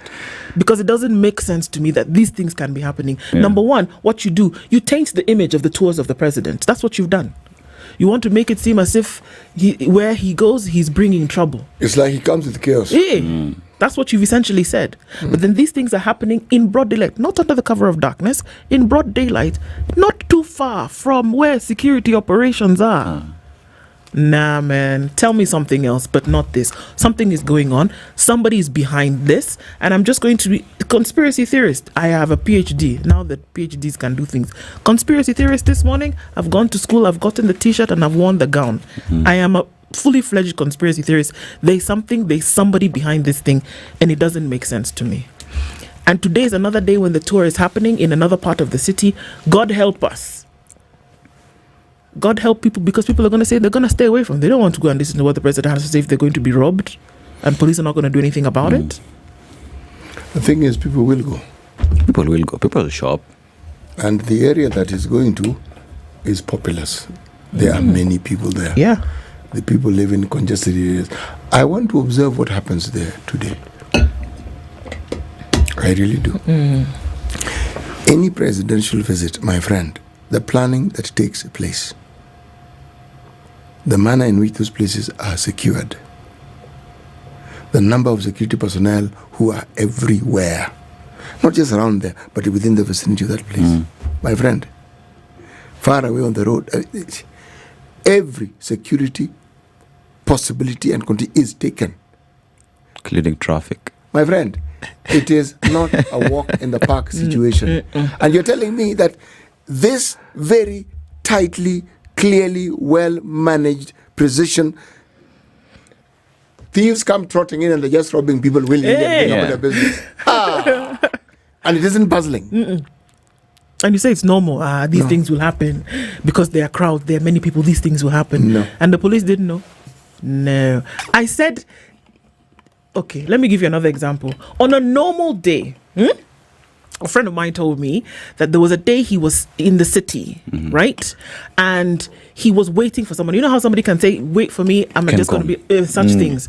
So he stood there, he waited for a minute. This guy wasn't coming. So he took a walk. He just went round, and he was actually standing on the side of the Stanley. So he went round and he walked round down Kimathi Street, went round the Hilton actually, and then came back up. He stood around International Lifehouse for a minute, stood, nothing was happening. Took a walk, went round, came back around the Stanley. So he did the circuit about 3 times. On the 4th one, somebody just came to him and said, Excuse me. What are you doing here? Yeah. So of course he was rude. In was like, oh, who are you to step up to me? The guy just showed him his ID. He said, yeah, I'm an officer and I've been watching you. We essentially have been watching you. You've been going around and round and round. Why are you going round and Why are you going round and round? Number one, there is a financial institution not too far from here. There are banks here. There are this here. There is Office that of the here. President. What are you doing Parliament, here? yeah. And you've just been going round. Umeongea kwa simu, but you're not moving.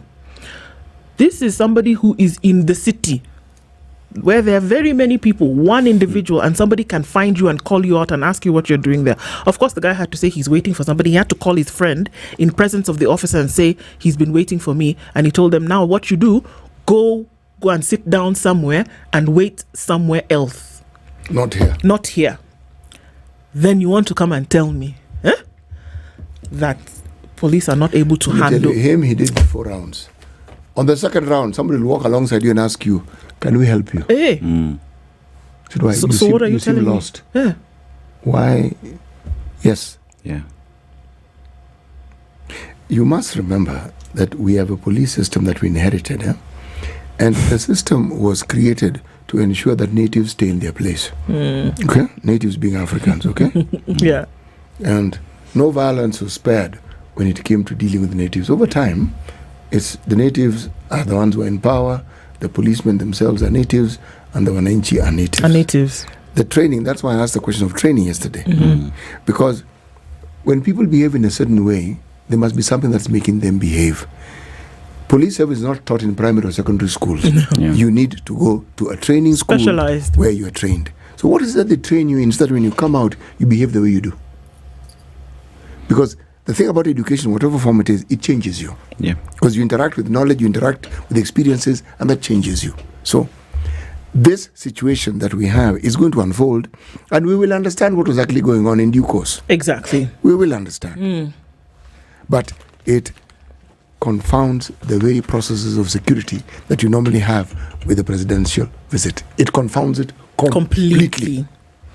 It is, and it's one to watch. It is 7:30. It is still a justice conversation, whichever way you look at it, because that's what we're talking about this morning. We'll see what happens when we come back from the break. Let's take a look at what's happening with weather and traffic. These conversations, important for us to have. Continue after this.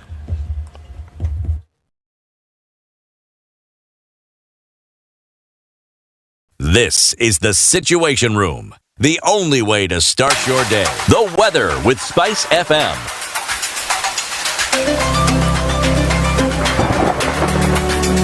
17 degrees and cloudy conditions in Nairobi. It's 13 and cloudy in Nakuru, with 14 and cloudy conditions in Nyeri. Mostly cloudy at 12 in Eldoret, while Mombasa is sunny at 26. At 27, Malindi is sunny. 20 and mostly cloudy into Kisumu, while at 17, Kakamega will be cloudy for most of Thursday. 19 and cloudy in Kampala, going to highs of 28, while Dar es Salaam at 27 is sunny, and we'll see highs of 32. It's 14 degrees and sunny in Johannesburg. We'll go to highs of 23, while Mogadishu at 28 is sunny. We'll see highs of 32. 15 and sunny into Addis Ababa with highs of 23, while Lagos is raining this morning at 27. We'll see highs of 33, and it's partly cloudy at 25 in Kinshasa, going to highs of 31.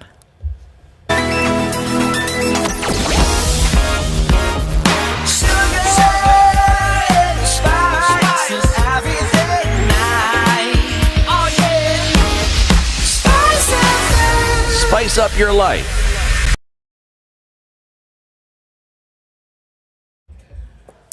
All right, taking a look at what's happening with traffic this morning. Not so much at the moment. A little bit of that's coming in on the Eastern Bypass, and it's heading out towards Cabanas at the interchange. Some traffic also coming in on the Thika Superhighway, well beyond Githurai, and then out towards Kasarani. That's busy. Limuru Road, busy as well. And coming on to Ngong Road, a lot of activity as we step into traffic hour. Langata Road is starting to look busier still, and there's traffic then going towards Raila Odinga Way. And Ngong Road is busy this morning, and so it just looks as though your normal traffic is starting to form this Thursday. Let's see how we navigate it this morning. Any trouble spots, do shout out to us so we can keep things informed and moving. SpiceFM KE on X, hashtag the Situation Room. Mature, intelligent talk every morning. Spice up yourself.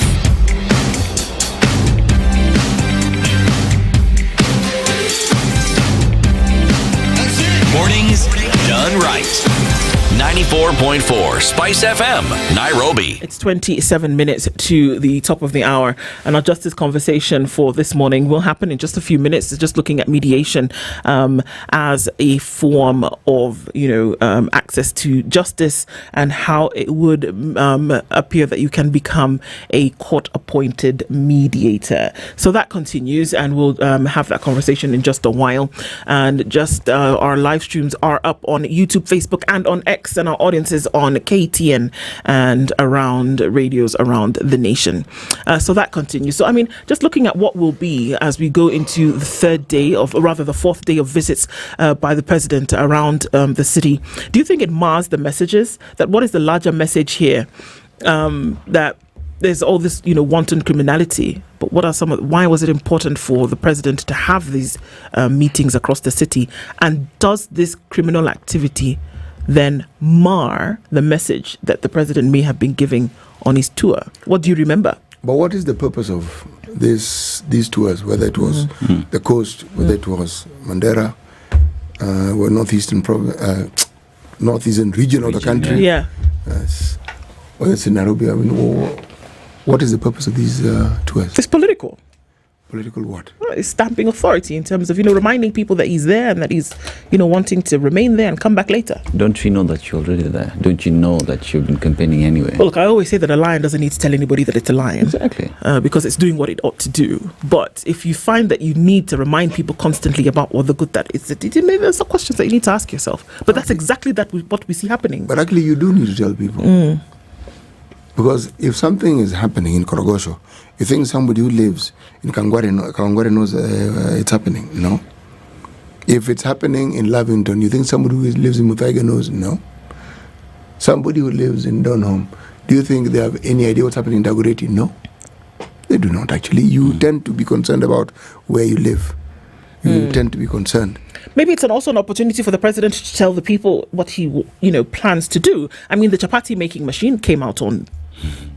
Okay, the news of the intent to have a chapati making machine came out to the people on Tuesday. So information like that, and that's the reason why you would do something like that. So maybe there's new stuff that you want to do as president. Maybe there are things that you want to announce. People had been complaining about a road, and the president said, nipatie mwezi mawili hivi takuwa na nyorosha huku, mtakuwa na barabara kabisa. So if he didn't do a tour like that, he was not able to talk to people, would he then be able to share this news and information? It's an opportunity tool for him. But the president can as well just have meetings with Kura and Kero, who are in charge of these roads, meet with them and listen to the area representatives, members of parliament, who he has access to anyway, because I saw Dagoretti North MP Beatrice Elachi was there with the president. If there are issues, you would assume that she would walk to the president's office and have that conversation with him, and the president would do the necessary. Like he keeps saying, the president doesn't need to tell us, I will do it. Do it. The work will speak for you. Yeah. No. So you need to come and tell people that you want to do something in order for us to know that you're going to do it. There's something about the president visiting your area, and people will never seen him getting to see him. Some people just see him on TV. It's a greet and meet the people tour. And for political purposes, it is useful. It is very, very useful. People can say, I actually saw the president. I actually talked to the president. The president actually came and bought bananas at my stall. Okay. It's a time-honored tradition. In Western countries, you walk around and carry babies and even kiss them. Okay? It's what you do. Then you go and visit a police station.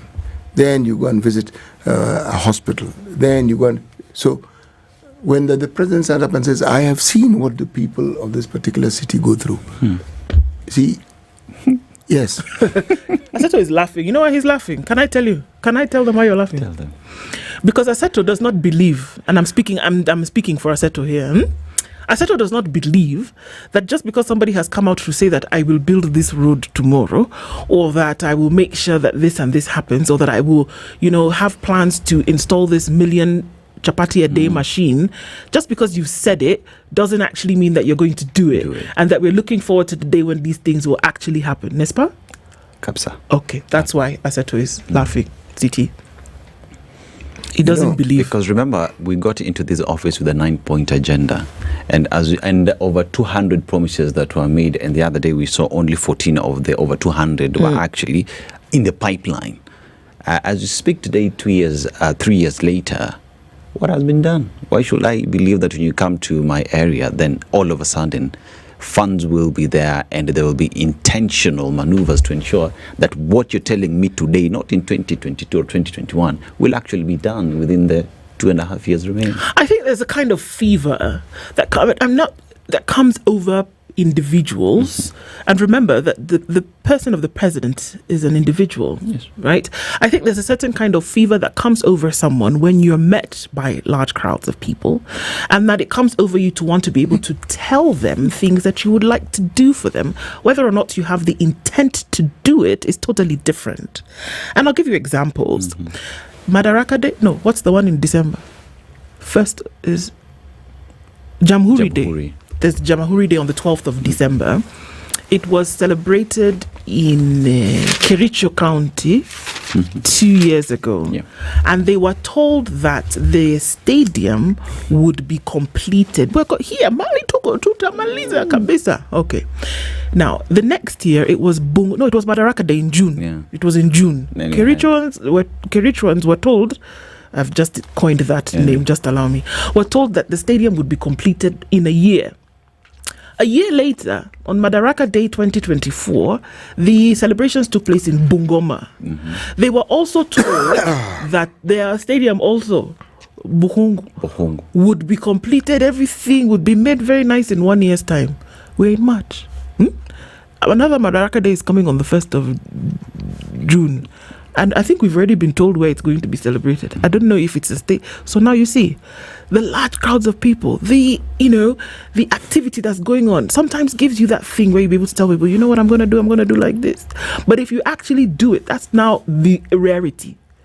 That we've seen many an occasion whereby you need these tours to kind of build people's confidence in you. So what you have at least a year of people thinking about you top of mind and saying, he just came here last month and he said he was going to do this.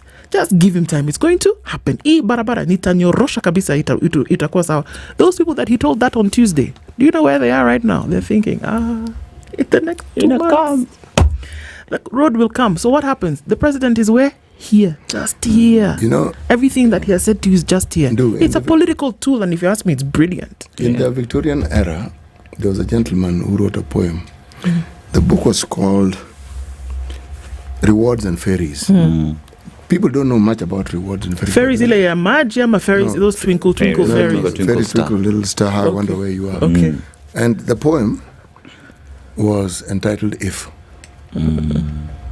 Gentleman wrote, it was called Rudyard Kipling. And this is what he said. If you can keep your head when all about you are losing theirs and blaming it on you, if you can trust yourself when all men doubt you, but make allowances for their doubting too, if you can wait and not be tired by waiting, or being lied about, don't deal in lies, or being hated, don't give way to hating, and yet don't look too good nor talk too wise. This is Rudyard Kipling. If Victorian times, if you look at what is going on and what is happening now, you'll find many similarities. Okay. I think of this poem because as we're talking, that's what came to my mind. Yeah. Sometimes what seems obvious is not what you think it is.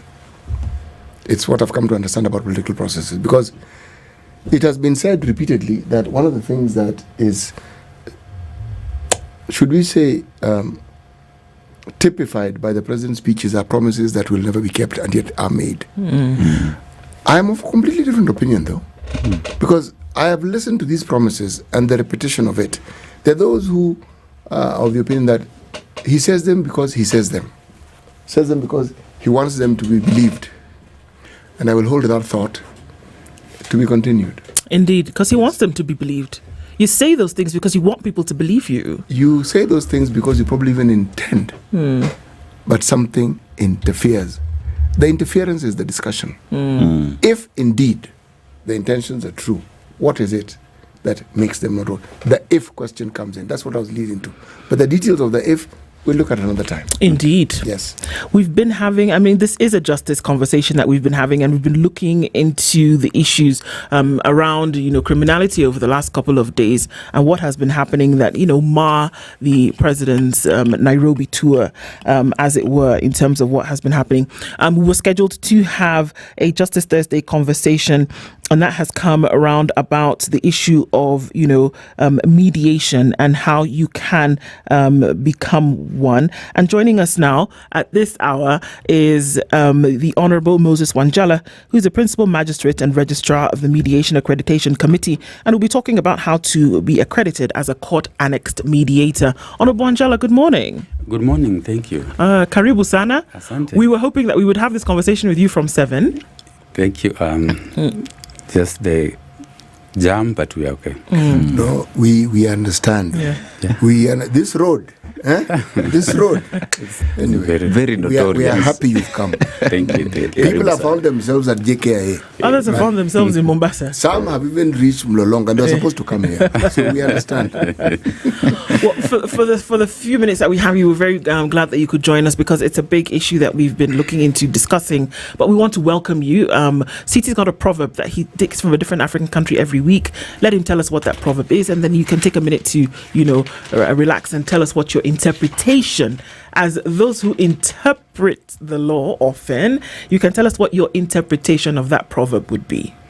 We are in the Gabonese Republic, the Republic of Gabon. It's in Central Africa. What comes out of the mouth has lost its master. What comes out of the mouth has lost its master. Yes. That is very true. That's very true when we look at our situation here in Kenya. And thank you for having me. Thank you for this opportunity to briefly talk about court-annexed mediation. The judiciary, for a very long period of time, have been doing things the wrong way. We think that when people have differed and when they come to us, we know it all and we have to sit down and make a decision for them. Yeah. We impose a judgment, we impose a ruling on them. But the 2010 Constitution directed us differently, and it directed that we must give people the space to resolve their own disputes. So that if people have differed, if a dispute has occurred, and people have come to us as the judiciary, how can we take it back to them and offer them an opportunity for them to resolve their own dispute?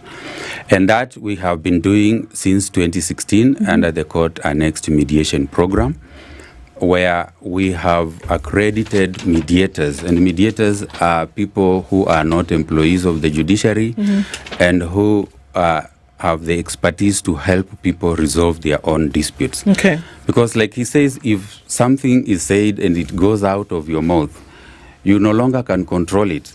You might want someone else to help you control it. And this is the people we are referring to as mediators. Okay. Can we start with what is mediation as opposed to the court process? We've heard a number of things, but what exactly is mediation? Thank you.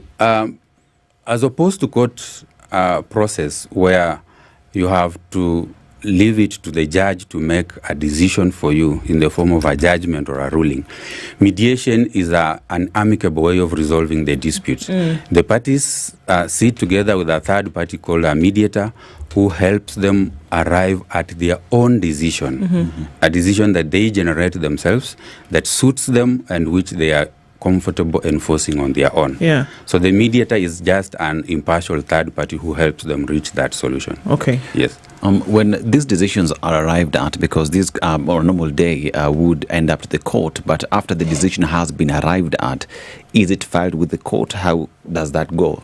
Yes, under the court-annexed mediation program, when the parties reach a settlement, it is filed in court and it is enforced as an order of the court. So it becomes like a judgment, a decision, a ruling of the court. And the beauty about it is that because it is your own decision, you have no room to appeal against it.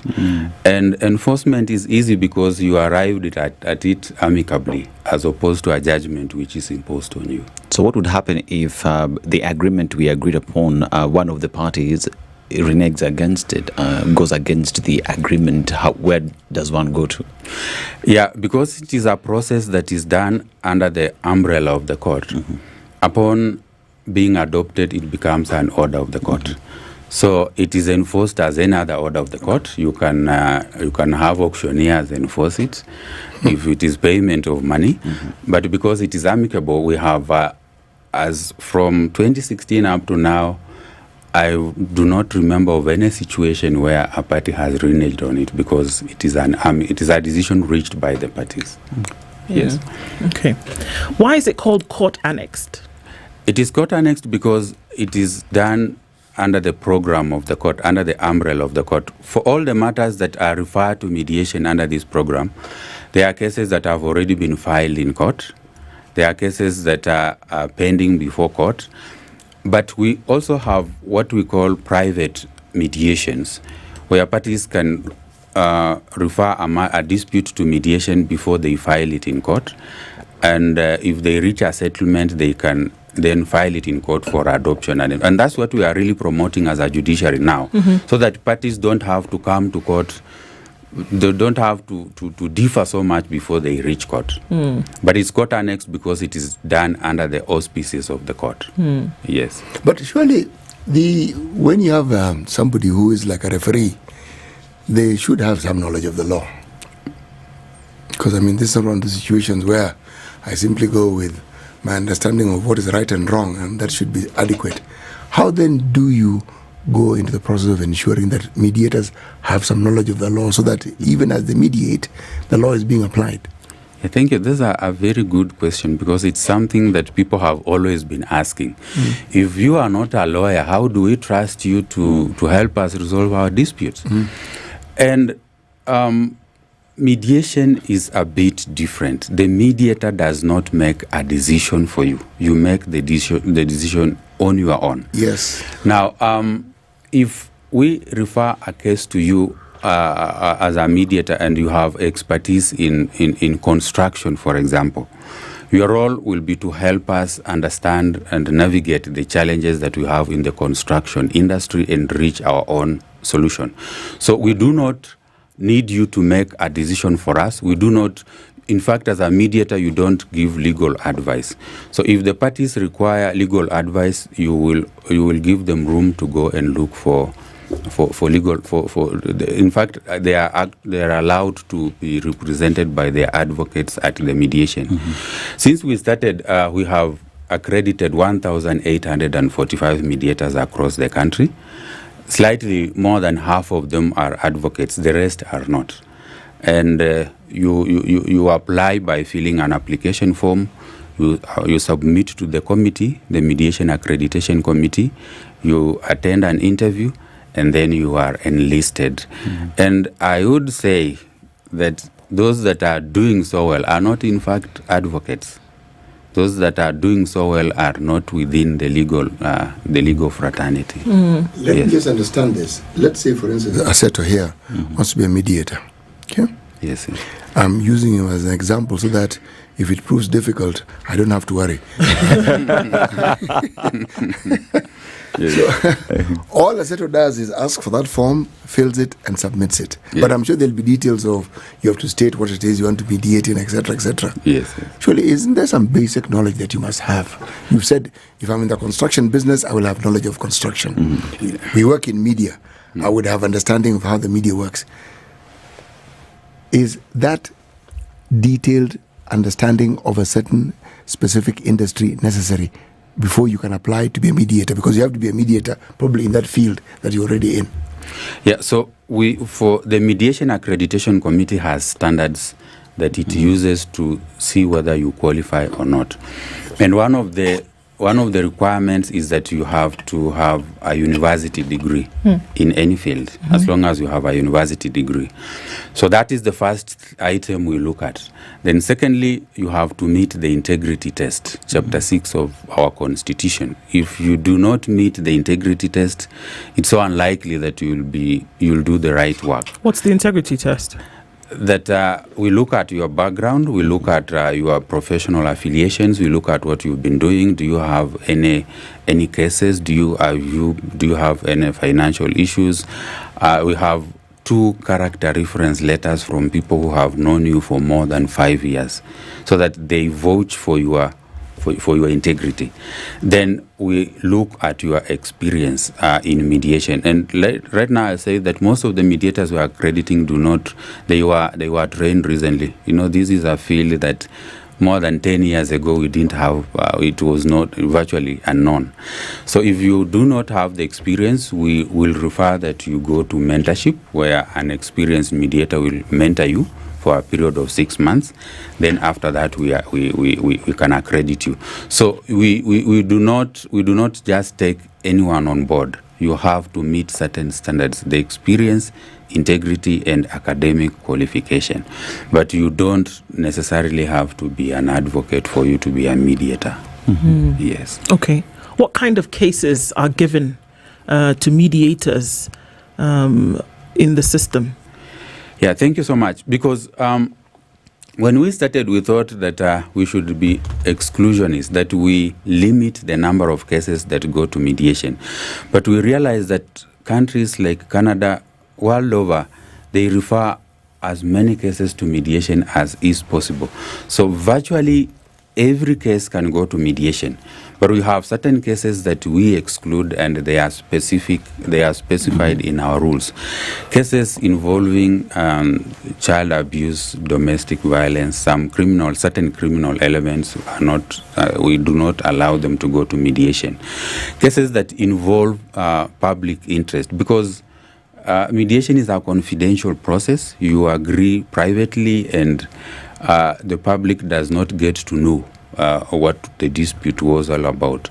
So if it is a public interest litigation where the public will necessarily want to know what it is that you are talking about, then we will not refer it to a private process, which is mediation. We were not initially referring criminal matters to mediation, but I sit as a magistrate in court in Githunguri, and it is one of those courts that is doing so well in referring matters to mediation, criminal cases in mediation, and they are doing so well. When we started, we thought probably this is an area that we shouldn't go.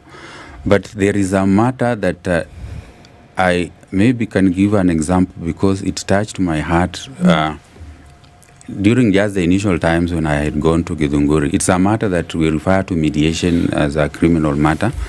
It was between a mother and a son, and the son was behaving in a manner that the mother didn't know.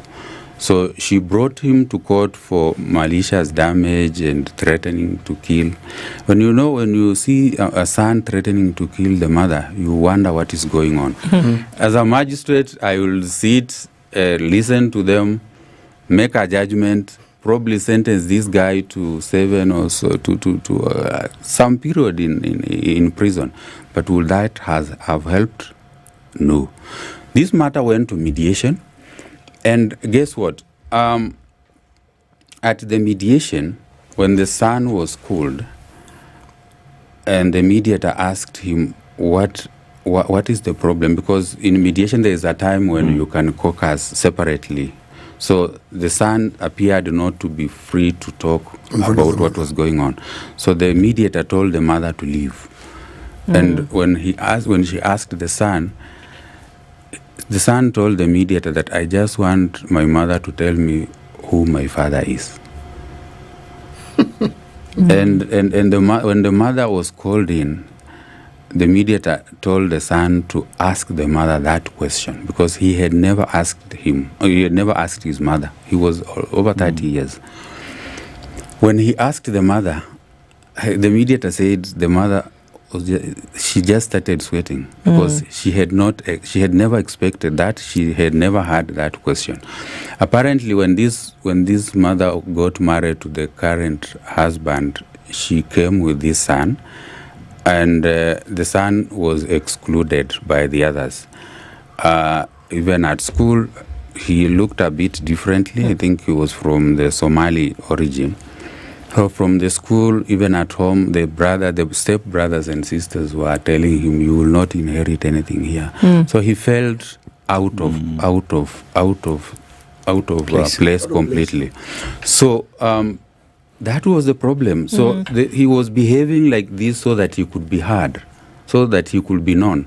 Now, if I'm seated there as a magistrate and making a decision, I will not know that. I will not get to know that. But from that, they were able to agree, and the mother promised that when that case is over, because they eventually withdrew it, that she will go and show him where his father is. The father died, and she was to take him to the grave and show him where his father was buried. Do we have more people taking up mediation as an option instead of going through the court process, even as we wind down? Yes, it has increased. When we started, like I said, there was virtually unknown. But as of now, we have referred 26,152 cases since we started. The uptake is high. As we speak, we are interviewing mediators for a period of 4 weeks, which in Machakos right now. We started 2 weeks ago. We had a backlog of over 400 applications from Nairobi and its environs alone. So the uptake is high. Out of the 26,152 cases, 24,028 have been concluded. And when talking about money, for the 24,000 cases that have been concluded, we have a settlement rate on average of 51.53%. Okay. Right now it is at 57.4, but on average for the period, it is 51.53. Okay. And the total value for that, for those cases is 68 billion, 68.1, that has now been released back into the economy. And that excludes those cases that you cannot put a value on it. Yes. I mean, I wish we'd have more time to be able to go through some of these details, but I mean, just getting into that as an introduction in terms of, court annexed mediation and who can actually become one. And it's coming to the top of the hour. I want to thank you so much, Honourable Moses Wanjala has been here with us this morning. A Principal Magistrate and Registrar of the Mediation Accreditation Committee has been our Justice Thursday guest. Good morning. It's 8 a.m.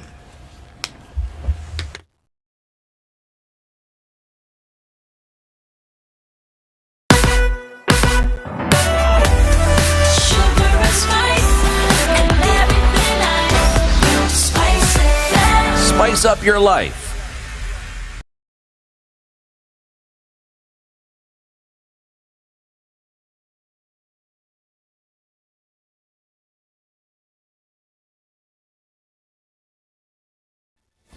Good morning, this is the News Wire. I'm Leah Ubaga. And if you have a kidney patient today, the Ministry of Health and the world at large is marking the World Kidney Day. The Ministry of Health here in Kenya will have an event this morning. The event will culminate into a walk which will be flagged off at Kenyatta National Hospital, where participants are expected to gather at 8 a.m. for celebrations at the same venue starting at 10 a.m. This year's theme, Are Your Kidneys Okay? Detect Early, Protect Kidney Health, emphasizes the importance of early detection, understanding risk factors, and timely intervention to slow the progression of kidney disease. The Ministry of Health estimates that approximately 1.8 million people in the country suffer from chronic kidney diseases. A growing number of people living with HIV are defaulting on ARVs medication following the closure of specialized clinics for key populations. The National Empowerment Network of People Living with HIV/AIDS in Kenya warns that adolescents are the most affected, with stigma driving many away from treatment. While some counties have integrated HIV services into general health care, patients say critical support remains missing, leaving them uncertain about their future. Because telling people who have been going to a separate clinic to now go back to where you have everyone, that is a big challenge. The issue we have right now, not many people are talking. Even people who have missed medication, a few of them can talk to NEFAC, but they will not talk to you because stigma. Fuel prices may soon increase after the Energy and Petroleum Regulatory Authority announced a new levy on the product. APRA Director General Daniel Kipto says the levy will enable it to meet the increase in fuel prices in the international market as well as for oil exporters to the country. So it is important that we reflect the market realities of today in the price-regulated environment. Governments normally have medium-term plans, which are 5 years. So again, because a lot of fundamental issues in the economy may change, that's why it's important to review after every 5 years. APRA Director of Economic Affairs John Mutua also says their 14-month study was completed in February this year, where its recommendations were approved by the policy unit in the important sector. In the new arrangement, the price of 1 litre of petrol, for example, will increase by 7 shillings and 80 cents. Because, to use an example, as you've seen transporters who have not had an increase from 2010, and it is today 2025, 15 years, and this is a question we need to ask ourselves as Kenyans. If those businesses close, it is your brother, it is your sister, it's your relative, it is a Kenyan who's going to lose a job, isn't it? So if we don't do our role as the regulator to ensure we balance interests of investors and consumers, tomorrow the question will be, where was the regulator when this business is shutting down or moving to other jurisdictions? The 7 Kamsa's APRA is set to release new fuel prices tomorrow. 7 suspects accused of running an illegal detention cell in Makaburini, where 9 people were held, whipped and tortured for consuming alcohol, are set to appear in court this morning. The victims, both men and women, were crammed into a single room of a mud-walled building, denied access to the outside and forced to relieve themselves in buckets. To buy their freedom, they had to pay 300 shillings bribe to their self-appointed discipline masters, and those who failed to heed to the terms were subjected to 3 days of unimaginable torment. Nitoa tu kwa mlango, sikujua yenye wananipeleka chenye kinaendelea. Kufika huko nikapata kuna wenzangu huko wanachapo. Pia mimi nikaingizwa huko na nikalala huko siku 3 kana chapo. Sasa sikujua chanzo nini. Wakaniambia baba umemaliza kuoga, nikasema nimemaliza kuoga. Haya, vaa haraka, toka tuende. Nani mwenye anakuita? Nikasema makosa ni nini? Hakuna, wewe twende unaitwa huko. Haya nikakaa niliingia saa 10 nilipata hawa huko. Saa 6 usiku sasa ndio ikaanza sasa viboko. Walinichapa, hii mapacha si mapacha. That's the news wire. I'm Leah Obaga.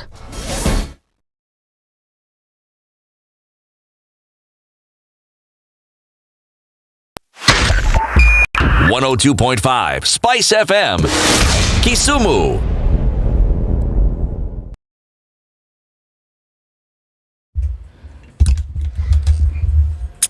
All right, there's traffic in most parts of the city this morning. I mean, it's getting to the point where I think we're just at a low. Coming off the Eastern Bypass, there's traffic that then touches a little bit on the Cabanas interchange. As then you touch on Mombasa Road, getting out towards the Nyayo Stadium roundabout, you'll find some traffic just beyond that Nairobi West exit. And there is some traffic there as you approach the Nyayo Stadium roundabout. And inbound traffic from Langata Road also going towards the city is, there. But all navigable. There is still some traffic on the Thika Superhighway coming right around Survey, getting into the CBD as well. Limuru Road will be busy. It's been busy with it for the longest, and there's still some traffic coming in from Muthaiga. United Nations Avenue also buzzing with activity right about now. But apart from that, I think we're getting to the point where we can just manage it. Let's see what Thursday has in store as we get through traffic hour. SpiceFM KE on X, hashtag The Situation Room. Mature, intelligent talk every morning. Spice up yourself.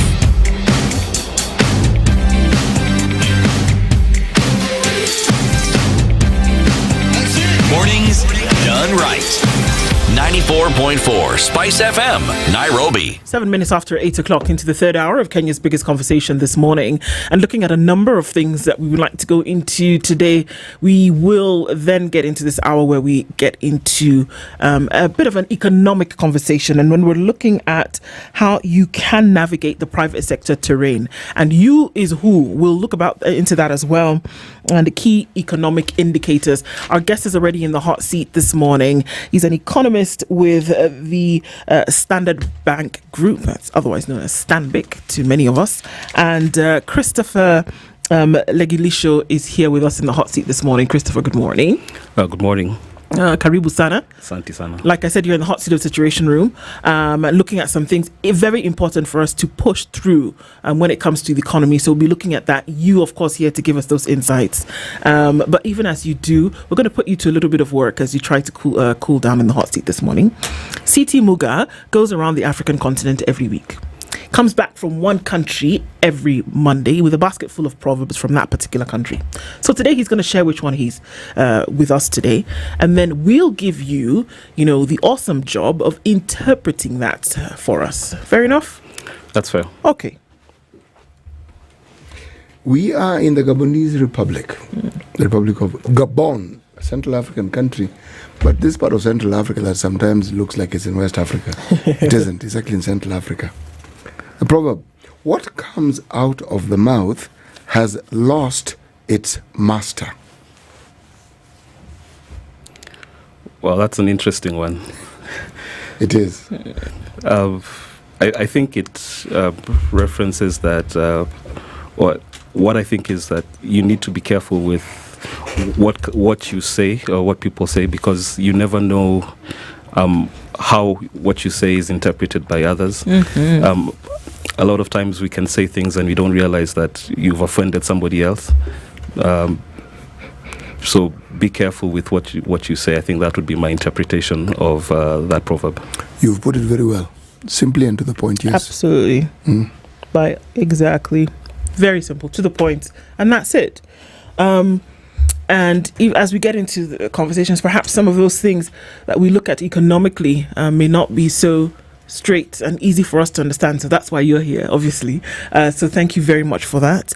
And as we get into it, we talk about these indicators. We talk about navigating the private sector terrain.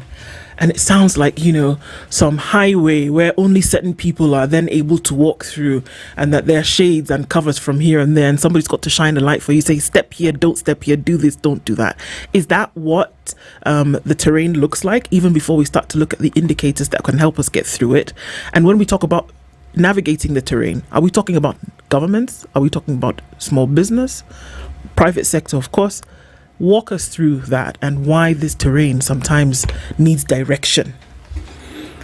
Thank you for your question. I think the terrain that we were referencing is just the normal day-to-day that people get on with. For example, you'll have people going into their offices, corporate offices today to offer goods and services, and so the terrain that I think you're referencing is what small businesses do, what big businesses do, and then the difficult terrain is what will government do, how is the policies that they're putting forward impacting how small businesses and big businesses interact with one another. Yeah.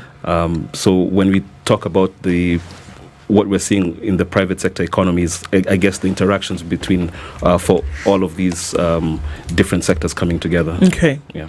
We talk about private sector growth and that we've seen significant growth in the private sector. And when we look at this particular year, in terms of what has been happening, what has fueled the growth of the private sector, and whom are we speaking of when we talk about private sector growth? So when you speak about the private sector, we are mainly referencing those in the formal sector, not necessarily the informal sector. Mm-hmm. Although the informal sector is quite substantial in this economy. I think they account for around 85%. The growth what's driving that growth has been, one, we've seen a bit of stability in this economy. Some of the things that were hindrances last year have become boosts, I would say, this year. For example, inflation has declined. Exchange rate has been stable for the last several months. Interest rates have also come down. Mm-hmm. So those, I believe, are what are beginning to contribute to the positivity that we're seeing in the economy. We've been able to maneuver some of the hurdles that we faced 2-3 years ago. The weather has been also quite favorable the last 2 years. It's just begun raining this past week. I think that also contributes to the positivity that we're seeing in this economy. Plus, I would also add the just political stability we've seen since the protests last year has also contributed to the fact that the private sector is able to operate and improve. Okay. Yeah. You know, when one thinks of banks, we're talking about banks earlier on in the day, and we're talking about, the profits that banks declare. They tell you about quarterly, half-yearly, yearly, and we're looking at the amounts. Then we even took a stab at what it is that people who are in the highest offices in financial institutions, how much they earn. And we're saying, whoa, a lot of money. Now, banks' money, we understand. An economist working for a bank, what on earth do you do there? Because we used to find you in the treasury. There we'll find you in plenty, we know that. If we look at civil society, we find you there, we know that. NGOs, we find you very often there, people of your ilk. What do you do in banks? So what economists do in banks is a good analogy would be we provide like a weather forecast. We help our clients navigate the terrain. Weathermen. So you could, I think that's the best analogy I would use. So as you go and interact with your clients and also with internal stakeholders, you're helping them to understand what's going on in the economy and giving them insights as to what you think will happen in the coming weeks, coming months, and that helps them to at least be aware of the risks that they'll likely face in the coming period. Let me get an example of a facility that banks in this country have had an offer for the longest time. It's called a personal loan. Okay? When it was brought about, we understood it. We took it. I took it. It was given. Now, how exactly, and to tie what you do with this, how would the advice you give and the position you take help a bank in, say, for instance, making a decision to provide that sort of loan, which came without you actually providing any security, so to speak? That's an interesting question. So the way I'd look at it, for the advice I'd give a bank is a good example is last year we had high interest rates in this economy. The reasons why we had high interest rates, there was, I think, a perception that the risks had increased for our country. There was a possibility, there was a concern that Kenya potentially could have defaulted with the June Eurobonds, and additionally, there was a bit of liquidity crisis at the time in government. When you read the papers, all the news was quite negative. So to internal stakeholders, we would tell them, look, you need to be quite careful as you lend. When you have high interest rates, it's likely that those clients will want to step back from taking loans. So you kind of alert them to the reality that business might be quite challenging in such an environment, and therefore, as they lend, they need to be careful as to who they lend to. And to clients, those who, for example, can keep on operating. Even in high interest rate environment, you tell them, why don't you wait a while before you take a loan, wait for interest rates to come down, then you can take facilities. So you try and walk the journey with your clients, giving them the best advice that you can. We do not get all our forecasts right. A good economist, most of the time, will get half of their forecasts right. So sometimes the things we tell them don't actually end up happening. And for that reason, I think that you try and give the best advice that you can at the time that you're interacting with your client, and you hope that will help them to make the best decision for their respective business. All right. As a weather forecast for the banks now, the key important factor in all this is always the numbers and pretty much the vision what it is to come. And if you look at the latest PMI index, there's a lot that has been said in terms of a stabilizing economy and how that has in turn contributed to, say, new orders and businesses just doing well. In terms of the health of the economy, where would you place it? I would say we have an economy that weakened last year and is slowly you're starting to see growth coming. The PMI is a good indicator. It gives us a signal as to what's currently going on. If you look at the indicators, for example, that come out from the Kenya National Bureau of Statistics, they typically come out with a lag. So we do not know, for example, how the economy grew for full year 2024, and we are already in March. So the PMI just gives you a good signal as to what is currently happening on a month-to-month basis. And what we've seen, at least for the last 5 months, is that the economy, as you said, has stabilized. We're seeing strong output, meaning production is doing really well. New orders are doing well. Employment is generally stable. We are not seeing job losses.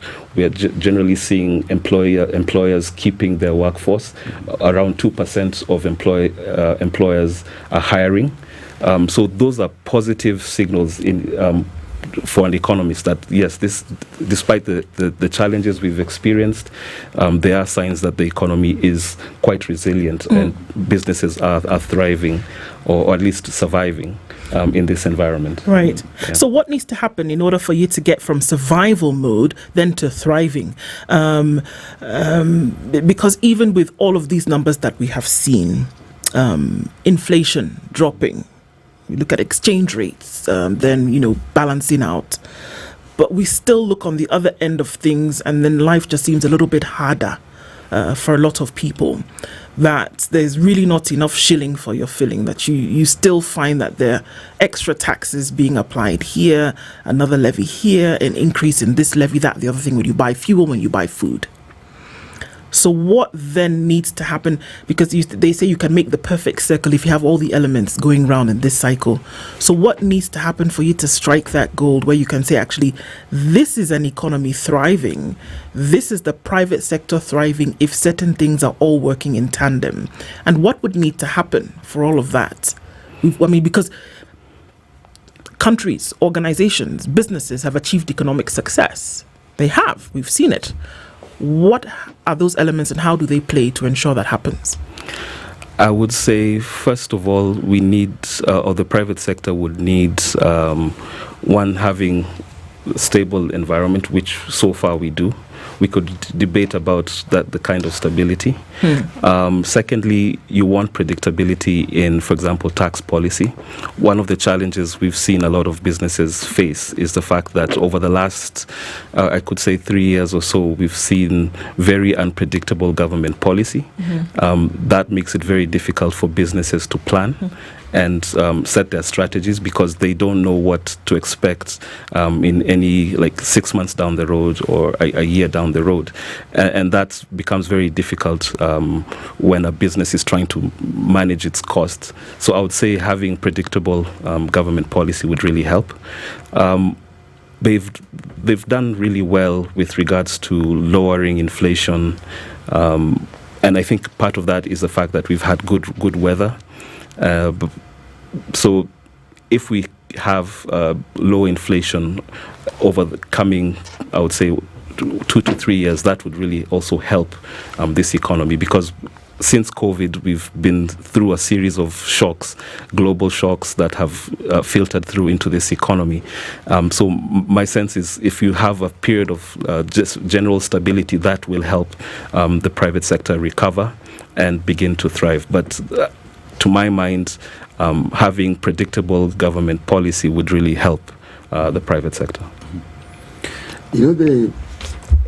If you look at the economy as it is now, everybody has an opinion on what the economy is like and where we're headed.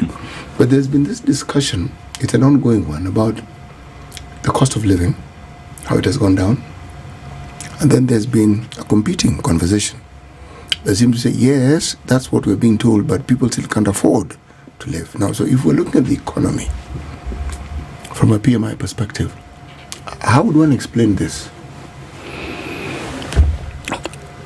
So the way I could attempt to explain this is, you still, despite the fact that the cost of living has gone up, every day you still have Kenyans waking up to go to do some kind of work, irregardless of the harsh conditions that we are currently facing. And I think that is how I would capture what's going on. Irregardless of what's going on today, you will still see corporates the same corporates that were, for example, producing soda will continue to produce soda. Children are going to school. The education sector is still growing because of that. So while, yes, costs have gone up, the PMIs would reflect that in terms of, for example, the input and output prices of goods, and you would see it, and to some extent for a lot of last year, and I would even say 2023, when you looked at the PMIs, the purchasing managers that we interacted with spoke about the fact that cost pressures are what was inhibiting them from the economy from generally performing at its most optimal level. So, irregardless of the pressing cost of living challenges, every day somebody wakes up, still goes to conduct their business affairs. Sometimes you make losses, sometimes you make profits. So you have those ebbs and flows. But the fact that people are constantly going about their day. Are they operating, though? Are they doing that based on the actual numbers that they can see? Or are we doing that based on some hope that things will get better? And I always liken it to, like, when you're in traffic and you see the hawkers along the road, right? And you say, okay, so there's a guy who's selling mirrors in traffic. And you think to yourself, how many mirrors is somebody going to buy in traffic? Or how will you be sure that everybody who's going through traffic is going to buy the 4 mirrors that this gentleman is selling? But something brings him back to that traffic every day. Something is taking business leaders or business owners back to open their shops every day. Is it the actual numbers that we are seeing of people walking into the shop and buying, people walking and asking for goods and services that's bringing them back? Or is it a hope that the economy, exchange rates, interest rates, business environment, the weather will be better tomorrow? I think it's the hope that conditions will be better. Because my sense is, and actually in the PMI, there's one question, a subjective question that we always ask. How do what's people's expectations 12 months down the road? And consistently since COVID, what we've seen is that optimism has been weak. We've not yet recovered from the levels of optimism we used to see pre-COVID. And that speaks to the fact that people still show up at their jobs to provide for their families, to meet their own goals, and not necessarily they may not be optimistic about the conditions that they're facing at that time. We hope that conditions do improve, but generally you have those ebbs and flows that you will still show up irregardless of the conditions. I mean, you'll show up to work even if it's raining. You'll show up to work if there's a flood. Maybe you may take a day off for the floods to pass, but you still will eventually come back to your business and try and pick up whatever is left. And even on a sunny day when things are bright and shining, you'll show up and maybe you'll be smiling a bit more. So people still show up irregardless of the conditions, and that's why I like using the weather, because it does allude to just the ebbs and flows that we generally face on a day-to-day basis. All right. Now, when you talk about growth of the economy, there is a lot of contributing factors that lead into that. And if I just look at the PMI, we have the business growth that was fast, but this as well was occasioned. On the other side, boosting business sales was low. But then again, you couple that factor with government policies and the fact that you cannot tell what government policies would be in the next 6 months and how that is affecting the overall growth. But then again, even the economy itself has been boosted by things like manufacturing, So in terms of just looking at the health of the economy, what are some of the areas that you're looking at that will help the economy grow moving forward? So just, if I could just take a step back, you talked about, let me say, the economy has been weak, and we're starting to see signs that it could get better. And the reasons why they were weak, as I think we've talked about, taxation policy has not been most optimal. We think maybe there could be improvements there, but interest rates were really elevated. That slowed down credit uptake for most businesses. Actually, for the first time, I think in over almost 10 to 20 years, we've seen credit uptake contract considerably. So we are beginning to see some improvement because of the stability in some of the macros, but we are not yet there. So the PMI is a good leading indicator of the fact that we are starting to see some improvement, and that will take time to filter in, to the whole economy. And right now, to my mind, the biggest risks that we face relate to the fact that Kenya has been considered to be in high risk of debt distress. And as the government tries to address the debt situation, we are facing or bearing the brunt of that in the rest of the economy. How are you bearing the brunt as a bank that deals with this? Because as you talk about Kenya being at the risk of debt distress, we also understand that the government is taking a lot of debt from local banks. So how does that then again also affect the locals, the Kenyans accessing debt if the government is the number one debtor?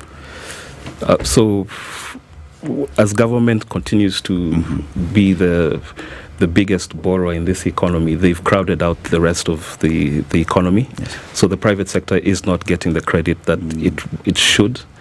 I think that's number one. I think secondly, I'd need to take a step back. Okay. I think That's all right. That's all right. You asked about how it impacts the bank. Yes. The question, or my sense of it, is banks, although I think Citi mentioned it at the start, banks have been making good profits. Yeah. Very good profits. So they have been. We've seen them readjust their strategy. They've been also one of the major lenders to government. Last year, if I could just put it out there, the government was borrowing at very high interest rate levels, close to 18-19% in some instances. So they are profiting from the government's huge appetite for debt.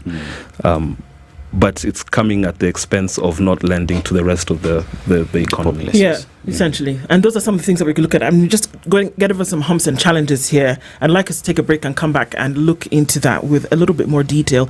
Economist with Standard Bank, Stanbic, is Christopher Legisho, and he's helping us walk through this private sector terrain and the indicators of a building economy and a successful economy. And we'll come back and continue with that conversation after a quick look at weather and traffic. Don't go away. It is 29 minutes to 9. This is the Situation Room, the only way to start your day. The weather with SpiceFM.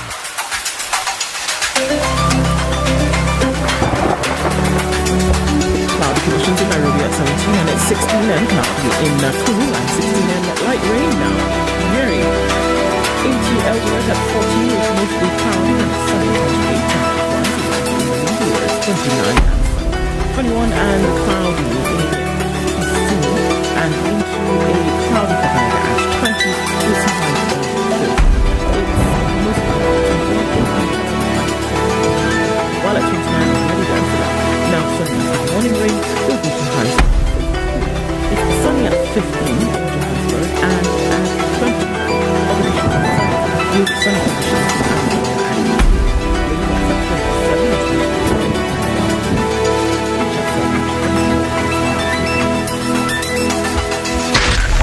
SpiceFM, Nakuru.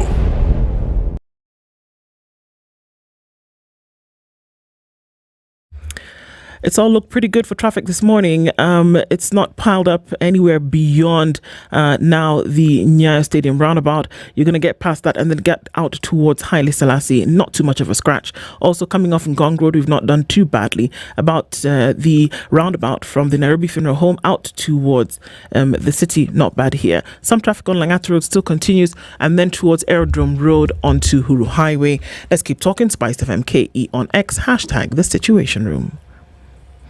Mature, intelligent talk every morning. Spice up yourself.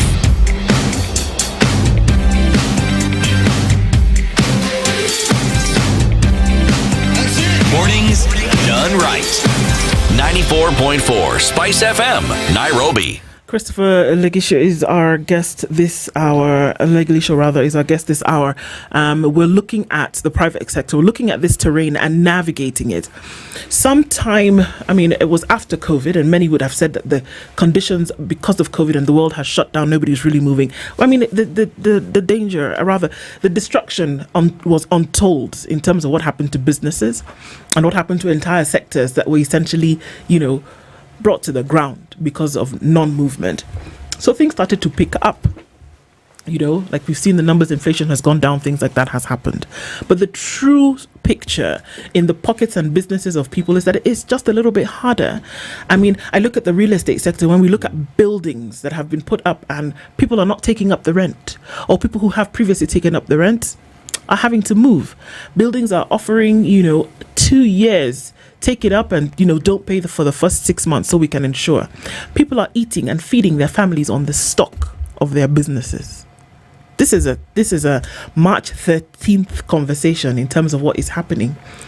And these are folks who are in the private sector. They are.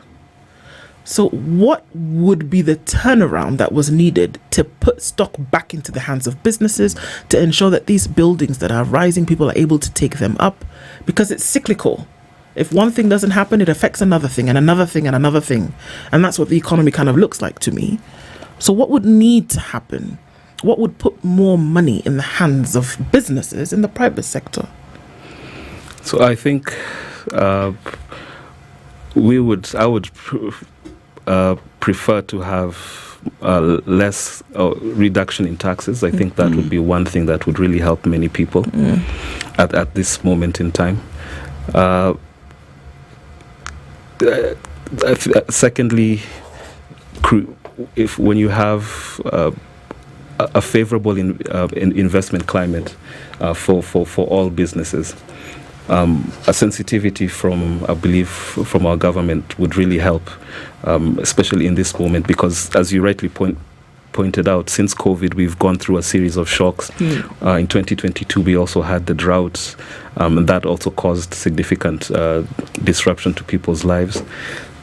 So allowing people to have more money in their pockets would really help, because then as they have more money, they can choose to spend, and it circulates more in the economy, and government to some extent would also be able to benefit from that growth. Hopefully in upcoming fiscal years, we'll see the government taking that into consideration, having more predictable tax policy, possibly lowering some of the taxes that they've recently introduced would really help, at least to my mind, because you're right, the economy hasn't been performing as it used to. For many people, the cost of living is quite unimaginable, and we are in an economy where we have like 20 plus million people who work. Only a fraction of them have formal jobs. There's a huge, close to 85% in the informal sector. So trying to address that would to my mind, would help. Yeah. Now, when we talk about the economy is showing signs of improvement, and with that as well, we know businesses, whatever it is, they sit and plan for the future, because we talk about the forecast. There is always the aspect of a risk involved, and as businesses continue to invest and hope that things get better, they need to equally plan for what might happen, the risks. So what are some of the risk factors that businesses would be looking at? I think the first one is we are seeing a changing in just the global environment. U.S. policy with this new Trump administration has become very uncertain. Historically, we've become accustomed to the U.S. being like a bedrock of stability, and that helped, I think, just global world order. But that seems to be changing. And so my sense is businesses need to be alive to the fact that there could be disruptions coming down the road related to this readjustment that the U.S. is going through.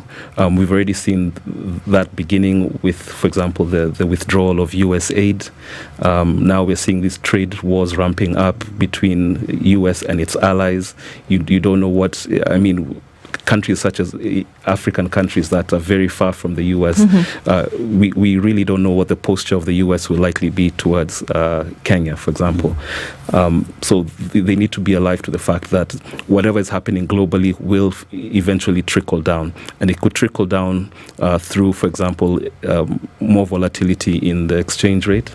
So businesses need to be alive to the fact that you could have depreciation of the currency related to this, the trade wars. You could have weaker global growth. What that means is exporters may not perform as strongly as they would have anticipated if you have weaker global growth.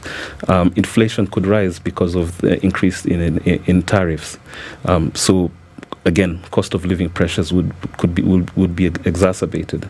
I would also say on the domestic front, we need to be alive to the fact that agriculture contributes around 22% of this economy. A lot of the agriculture that we do in this country is rain-fed.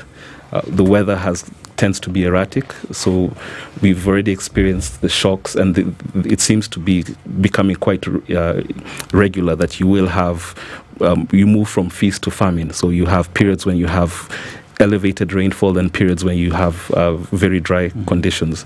That could also have an impact on our economy because it contributes a significant portion to the overall growth. So I would worry about that. And then just general political stability. If that is hindered in any way, it does have an impact on business. We saw that last year with the protests. The PMIs were a good indicator then. We saw a significant decline in economic activity around the periods when we had a lot of protests. So I would say that those are some of the things that you need to be worried about in the near term. When government interventions come into place, obviously that has an impact on economies, and what government should be doing in terms of implementation of policy then becomes ground. It's front and center. We also know that the growth of many economies is not via taxes. So I can hear you when you talk about to have a lower appetite for increasing tax. But we also do know that industry and manufacturing are key growth elements for any economy around the world. So if government then puts in policies where you have growth in these particular sectors of manufacturing and industry, are these not direct recipes towards growth in any sector? But now that we're looking at the private one, is that not an indicator of growth? It would be an indicator of growth.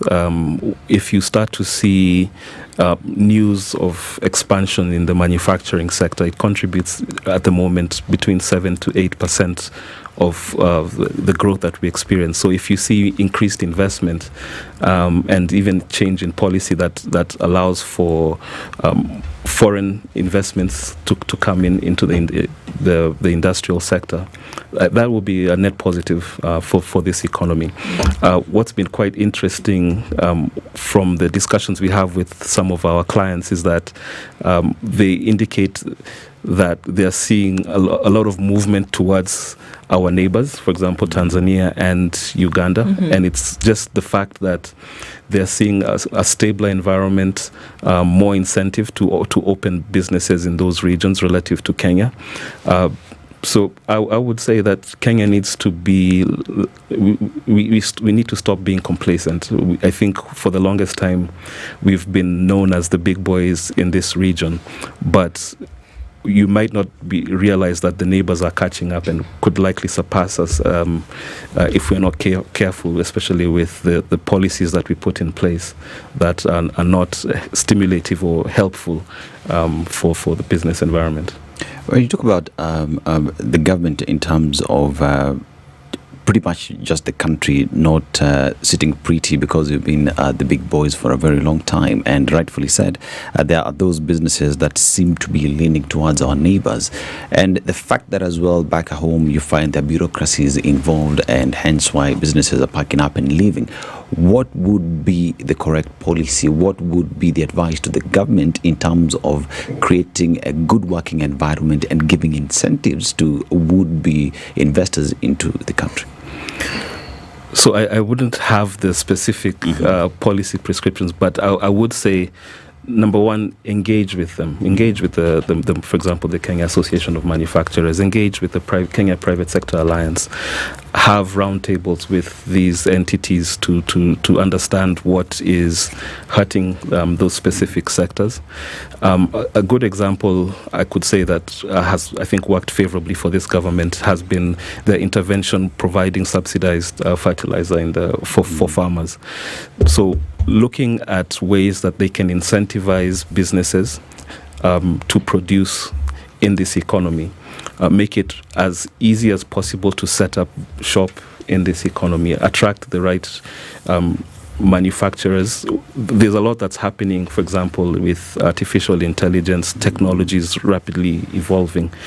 Possibly look at how Kenya could become a leader in these areas, and try and reduce, I would say, make government as efficient as possible. I think I like what we're seeing happening in the US with this Department of Government Efficiency. I think Kenya having such would also be really, really good, improving efficiency within our government, to making access to government services as efficient as possible. Those would be some of the steps I would take. But number one, having engagements.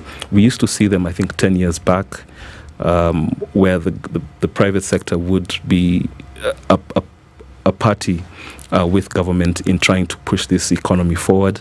There's a lot of that we're not seeing now. That would be really helpful, because the people on the ground are the ones who know what is pinching them. Absolutely. And I think that having the right those engagements would really help. But don't we try that? We had the Africa Free Trade Agreement, we had AGOA, we had just most recently, when we talk about G2G partnership, there is one that Kenya has with the UAE, and there is one that Kenya has with the European Union.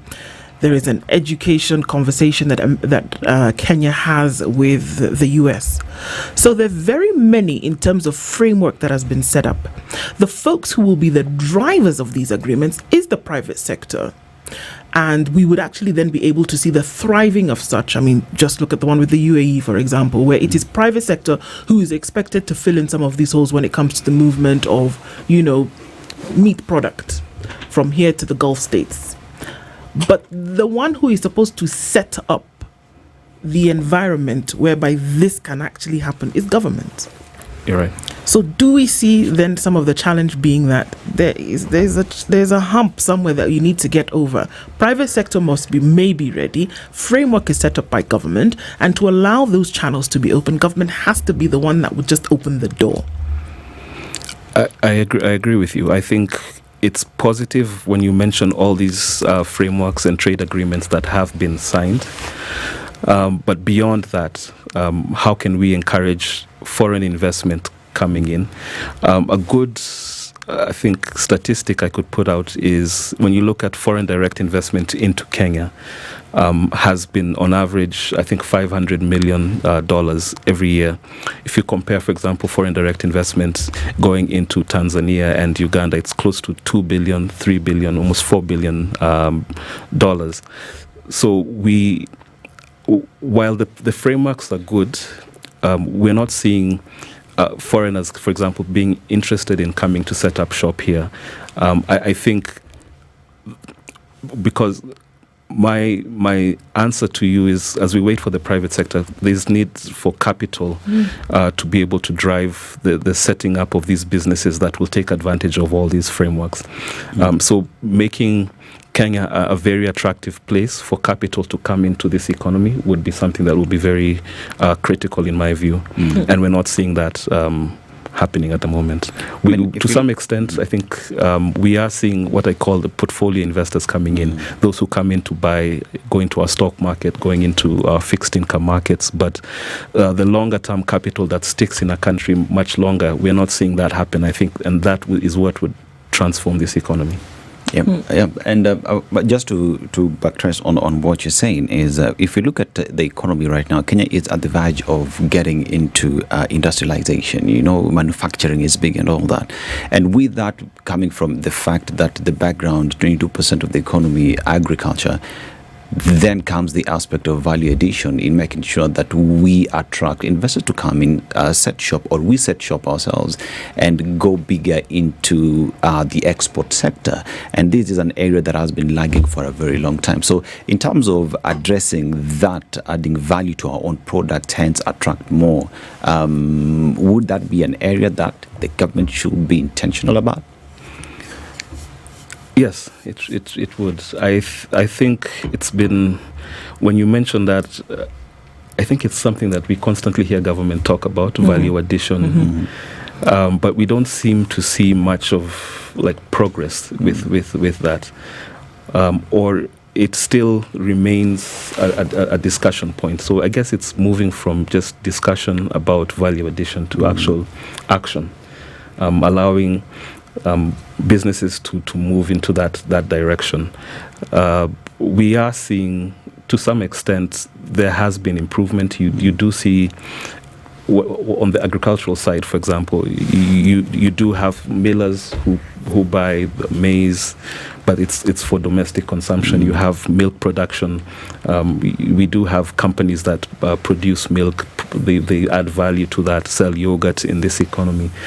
So to some extent, yes, it's happening. But I think we need to see more of that and probably increase diversification to other products. We still, for example, in the tea sector, sell our tea to Europe and to the Middle East in raw fashion. Possibly the tea sector could be an area where we could see that increased value addition.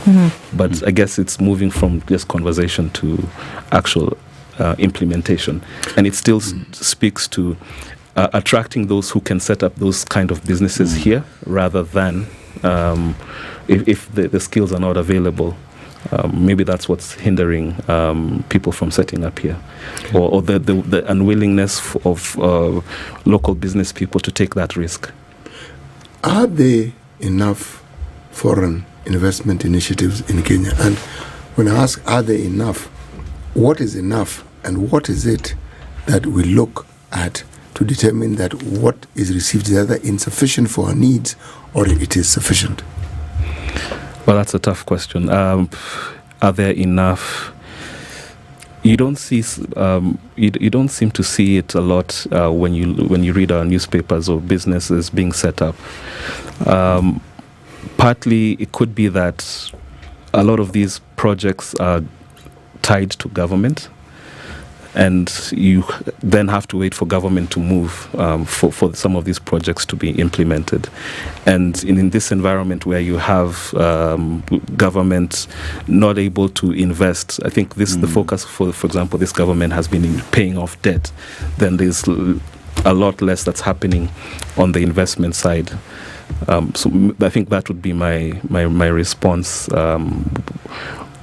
Because I asked the question, see, the foreign investment and a foreign investor understands that whatever the investment is will be for their benefit. Right. Now, if we benefit, it's a value add for us.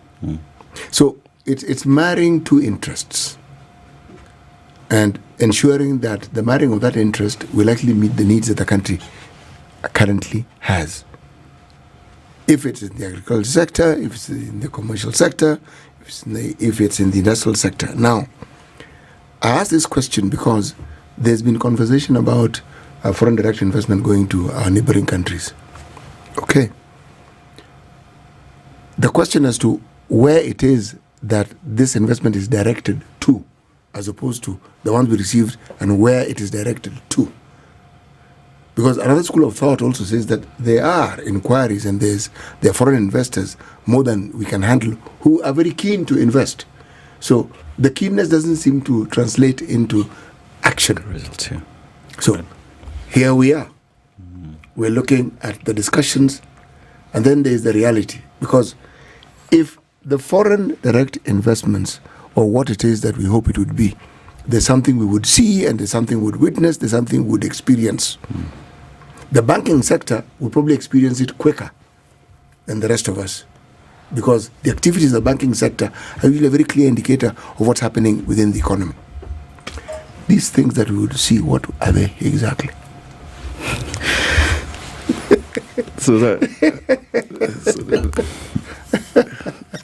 To your point, yes. From where we sit, yes, we would see an increase in foreign. How do I put this? In a lot of projects being put out there, I guess, by government. It will be. I think it would happen by both government and the private sector.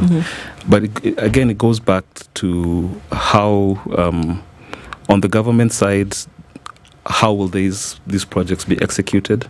Are they government funded, or I know this government has spoken a lot about public-private partnerships, and that's one mechanism that they likely consider to do these projects. There's been a challenge as to the frameworks and how investors are selected to do these projects, and I guess once they're able to crack that, hopefully you will be able to see some improvement in the level of investment. Yeah. On the private sector side, I guess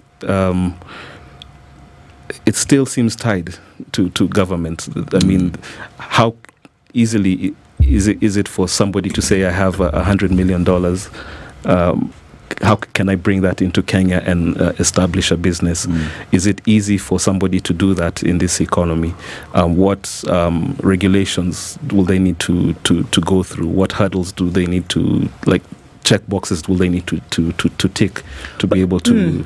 But isn't that what these economies that we often look towards, for example, have done exactly? Is that essentially what they've done is that they've given free rein with regulation in place for the private sector to essentially come, because it is the private sector that has boosted these economies. When we look at things that went as far back as, let's look at the rebuilding of the world after 1945, is that even with Marshall Plans in countries like France and Germany, even with Marshall Plans, and there was a whole bunch of money that came into these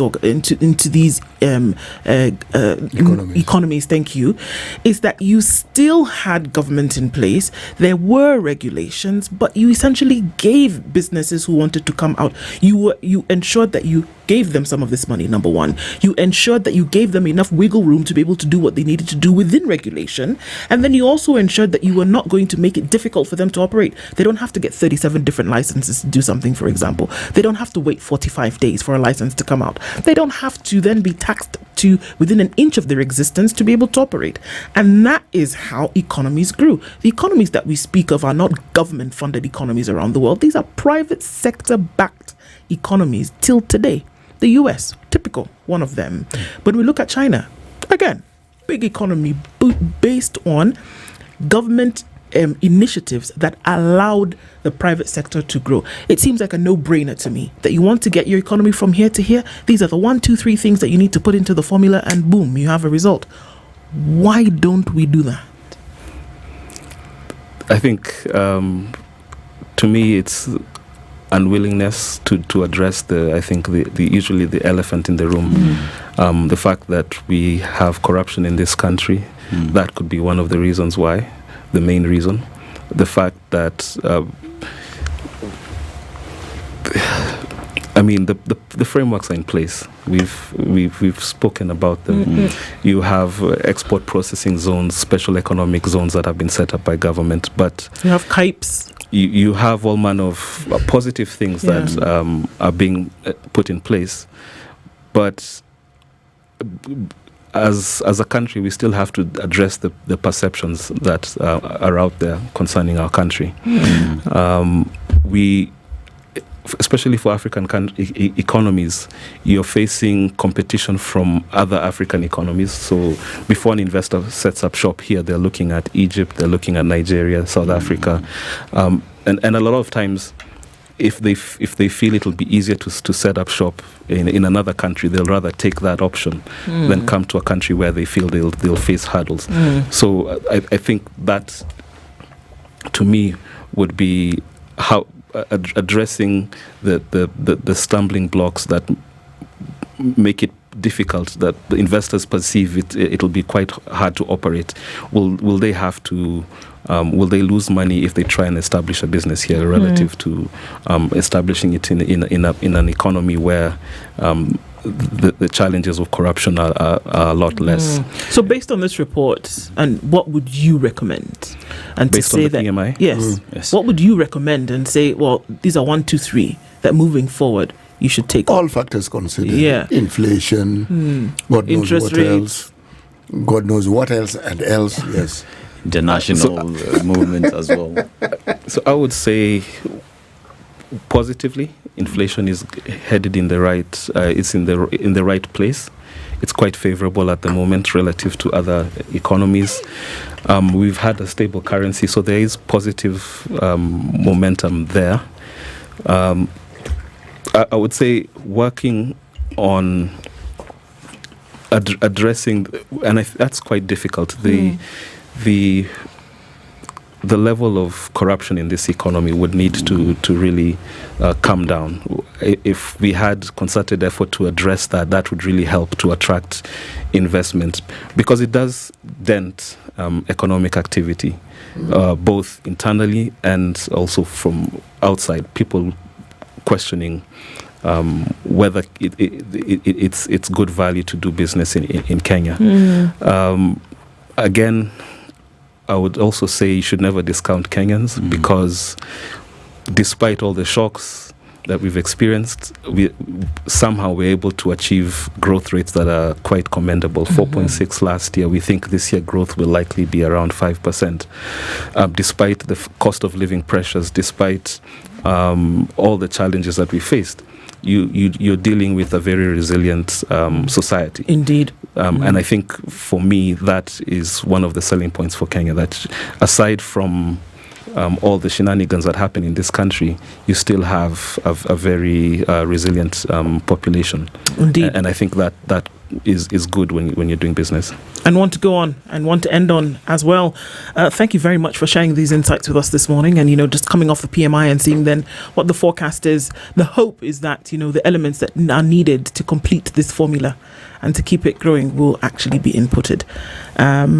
Christopher Legilisho is an economist with Standard Bank, and he's been our guest this hour. Thank you so much for being here, and looking forward to future conversations. Good morning. It's 9 a.m.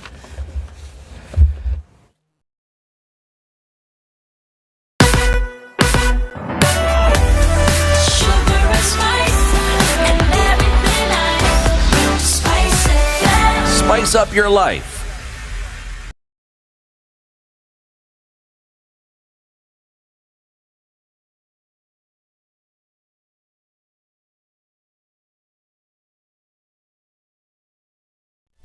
Good morning, this is the News Wire. I'm Leah. Ubaga Super Metro has condemned an incident where a passenger was allegedly thrown from a speeding matatu over a 30 shillings fare dispute. The PSV company says they're cooperating with authorities in the investigation. The shocking event, which occurred on Sunday in the Kahau and Dani area along Thika Superhighway, saw the passenger, identified as Gilbert Thuo, forcibly pushed out of the speeding bus by the conductor, despite pleading with him for consideration that he only had 50 shillings for fare. The victim reportedly died on the spot. A post-mortem examination later confirmed that he suffered multiple fractures, breaking his legs, ribs tons. Agriculture and Livestock Development Cabinet Secretary Mutahi Kagwe has ordered the destruction of 27,518 bags of expired consignment of fertilizer held in various national cereals and produce board stores across the country. CS Kagwe said the government and Kenyan public will not incur any loss or costs. Kagwe said KEBS will supervise the safe destruction of the consignment of sulfate of ammonia, 21% fertilizer that was delivered to NCPB between December 27th last year and January 6th this year. The CS said the consignment delivered to NCPB after green light from KEBS was a total of 34,100 bags of 50 kilograms. A raging inferno has flattened structures at Limuru Bus Park. Police say the fire started at around 5 a.m. this morning and took fighters an hour to contain it.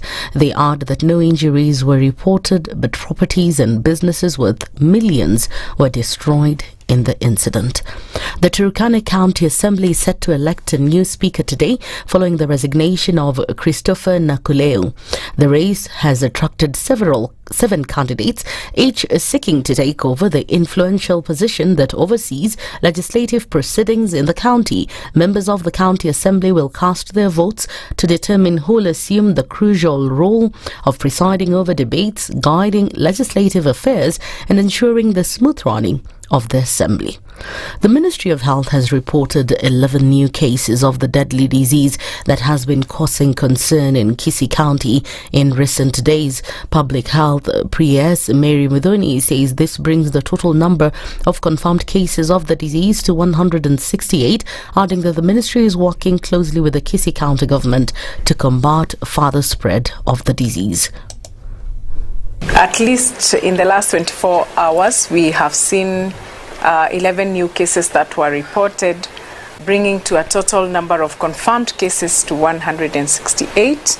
The outbreak has primarily affected 8 villages, with Amarondo village accounting to 64% of the reported cases. Preliminary laboratory investigations have confirmed contamination of water sources, which is a significant contributor to the outbreak and hence making the water unsafe for consumption. Interior Cabinet Secretary Kipchumba Murkomen denied claims the government has sold prisons land. Instead, he clarified that his ministry is implementing prison reforms aimed at improving correctional facilities, enhancing officers' welfare, and embracing technology through the introduction of virtual courts. Murkomen also dismissed claims that the government is planning to remove Chief Justice Martha Koome from office and other Supreme Court judges. Na ile propaganda watu wanasema hapa ati wanataka Chief Justice, wanataka Supreme Court judges.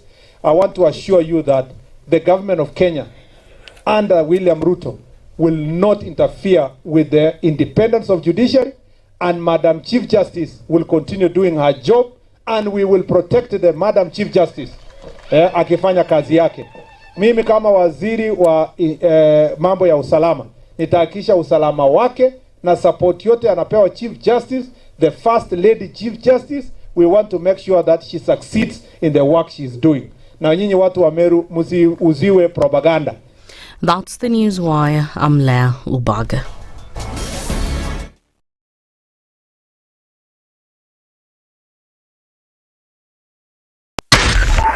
.4 Spice FM, Nairobi. Traffic updates brought to you by M-Pesa. Traffic updates brought to you by M-Pesa. Calling all rugby enthusiasts. We're on the hunt for girls and young women who are passionate about rugby and ready to bring the best cheer to the global cheer squad for Kenya Sevens. Show your love for the sport by sharing your most spirited cheer videos on social media, tagging SpiceFM and using... Here's what we see. Limuru Road still has a little bit of traffic here and there, but I think we'll be okay. Coming off of the Eastern Bypass, that has more or less ended. And the Embakasi Loop coming off of Outer Ring, some traffic as then you get towards North Airport Road and then get out towards the Cabanas interchange. Other than that, hunky-dory as they say. Let's see what happens in half an hour when we come to the end of traffic hour. SpiceFM KE on X, hashtag The Situation Room. traffic updates brought to you by M-Pesa. Calling all rugby enthusiasts. We're on the hunt for girls and young women who are passionate about rugby and ready to bring the best cheer to the global cheer squad for Kenya Sevens. Show your love for the sport by sharing your most spirited cheer videos on social media, tagging SpiceFM and using hashtag M-Pesa behind every moment. Mature, intelligent talk every morning. Spice up yourself.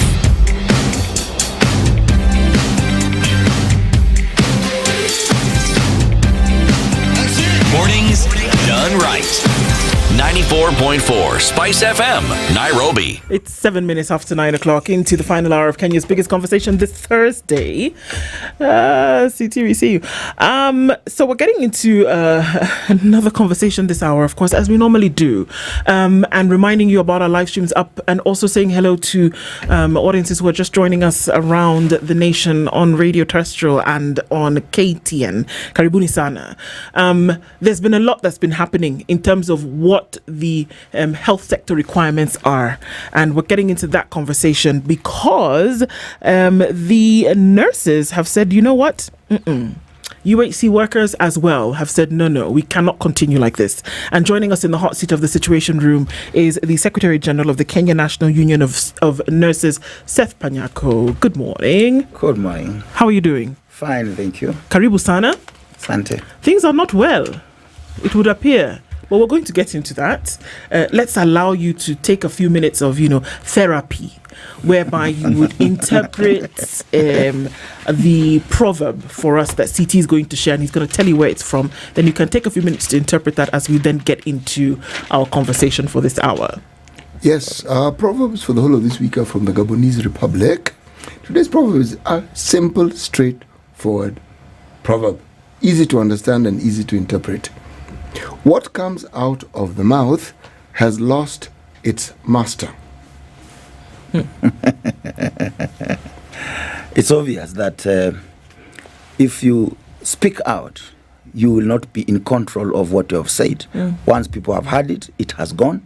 The damage or the good thing it will cause, you have no control over it.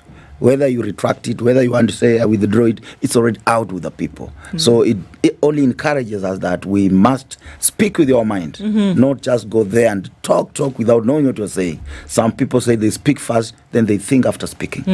Yep. So remember that once it's out, there's very little that you can do about it. Really. Especially if it's something that's damaging, right? Yes. Okay, so here we are, and there have been a number of conversations that have been out in the public for months now. We've seen doctors renew strike notice. We've seen clinical officers be on strike for the longest time. UHC workers have now come out and said, actually, no, this cannot be because the payments that you had said that you were going to give to us is not working. And now we are in a place where we're saying voices need to be heard. What's going on, Seth? Yeah, what's happening in government is that it has been disappointment from year to year. You remember last year when everybody else was going on strike, I was here and I said nurses are not going on strike because we had clear promise in writing by the government, then Minister of Health, that they are going to put this UHC staff on permanent and pensionable beginning July of last year. When that time came, the Council of Governors brought in politics, and they were saying that the Ministry of Health has not given them the resources to absorb those staff. And the ministry was saying, look here, you are the people who are enjoying the services of these health workers, so you absorb them and pay them.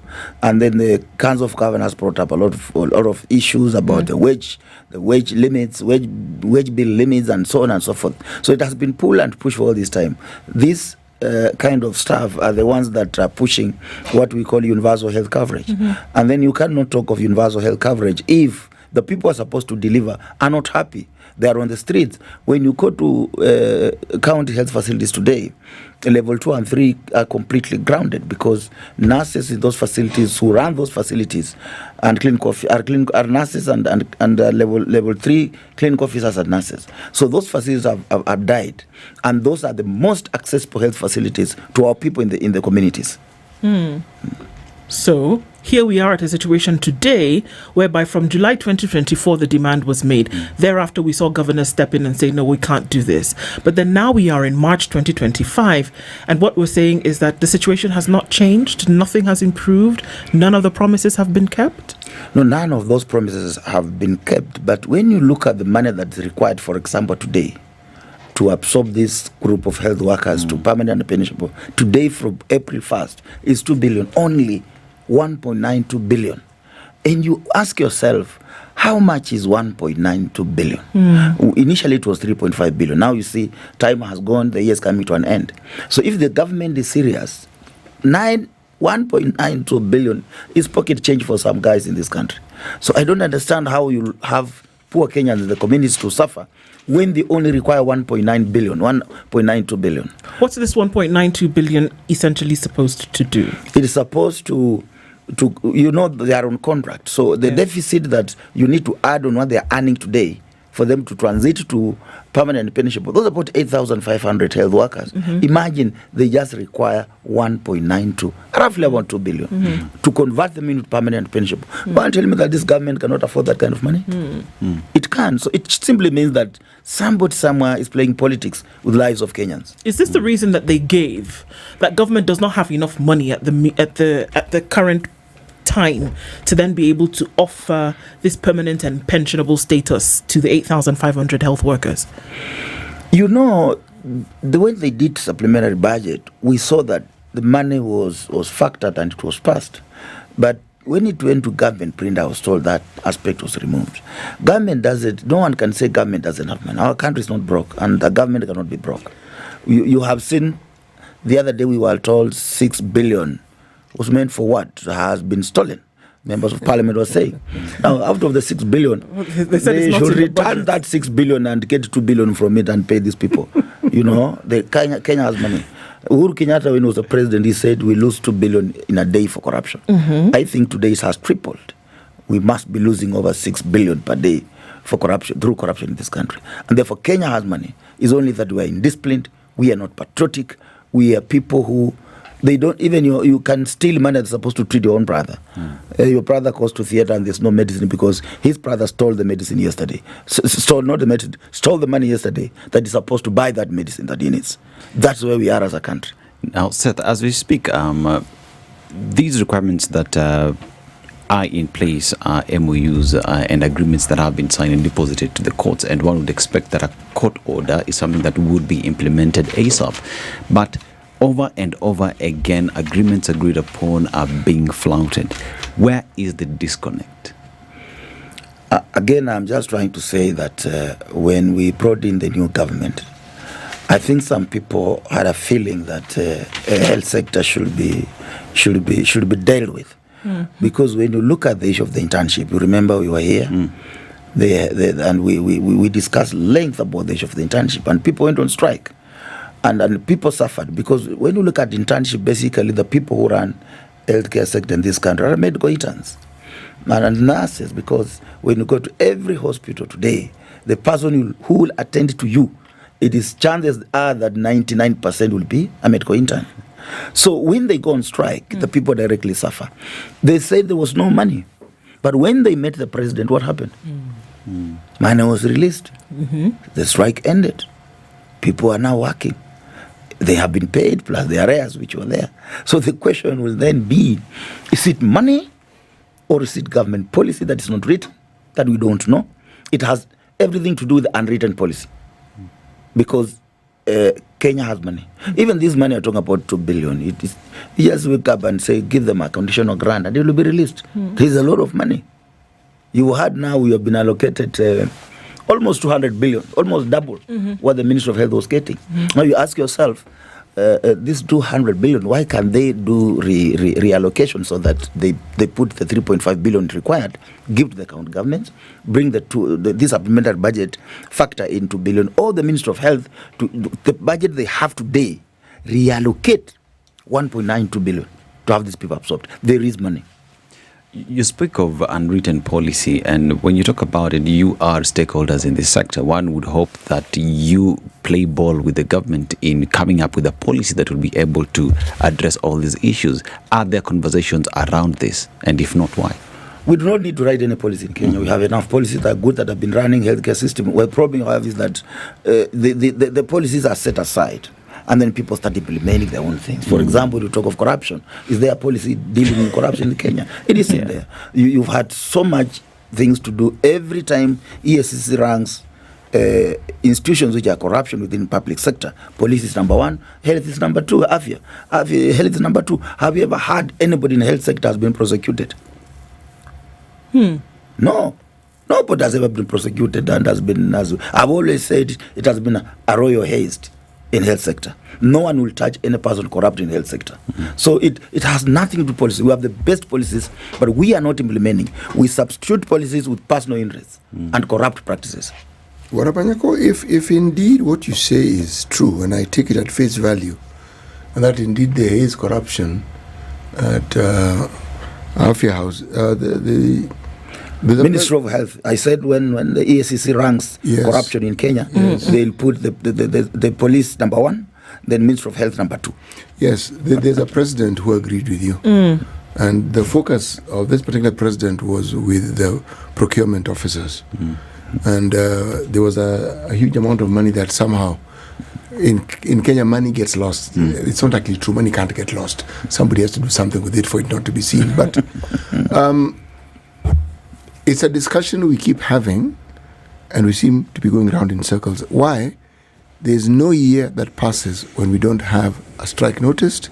There's no year that passes when the problems that are being talked about are based on a problem and an agreement that was set up to solve the problem that had arisen. And yet, again, here we are. Is it possible to find a lasting solution to these problems? It is very much possible because we have the privilege to have gone to other countries. We've seen what other countries are doing. For example, a country like Rwanda. When you go to Rwanda today, you find a country where the working class seems to have some level of satisfaction, a little bit higher than ours. So you will find things like industrial actions in Rwanda almost nil, not because Kagame is a dictator, but because the health workers, you can see it yourself. Not because it is said that Kagame is a dictator. Not because it is said. Yes. Let me withdraw the first statement. Not because it is said that Kagame is a dictator, but because you can see it in the health workers. They can tell you themselves. And a country like Uganda, for example, they have issues in health. And President Wairimu will call the leaders directly, speak with them, even negotiate with them. The last award the health workers in Uganda was given direct by the president through negotiation. He says, if you can't negotiate with the health workers, the CBA, let them come to State House. They negotiated and agreed. CBA was signed, and people are happy they're working. In our country, we say, let us sit and wait. Let them go on strike. Let a few people die. So what will happen? But what I'm still trying to get to the very bottom of this matter here, because it becomes a very difficult situation when anybody goes on strike. Now, when we look at the health sector, where there are people who are in hospital who are unwell, who are coming to seek medical care, and the folks then who have the skill and the wherewithal to help them are not at work for whatever reason. Again, we're talking about loss of life. We're talking about deterioration of medical cases or issues like that. What is the problem? When we come and say there's a CBA, what's the year for the current CBA? We're talking about 20... We had an agreement with the government in 2017. So 2017, 2022. Which enhanced our allowances, the nursing service allowance and uniform allowance. Okay, so they enhanced that to what? It used to be 10, and the uniform allowance was enhanced to 25,000.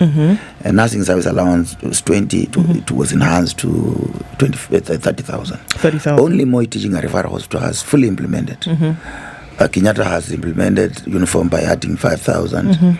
The uniform, the nursing service allowance remains at 20.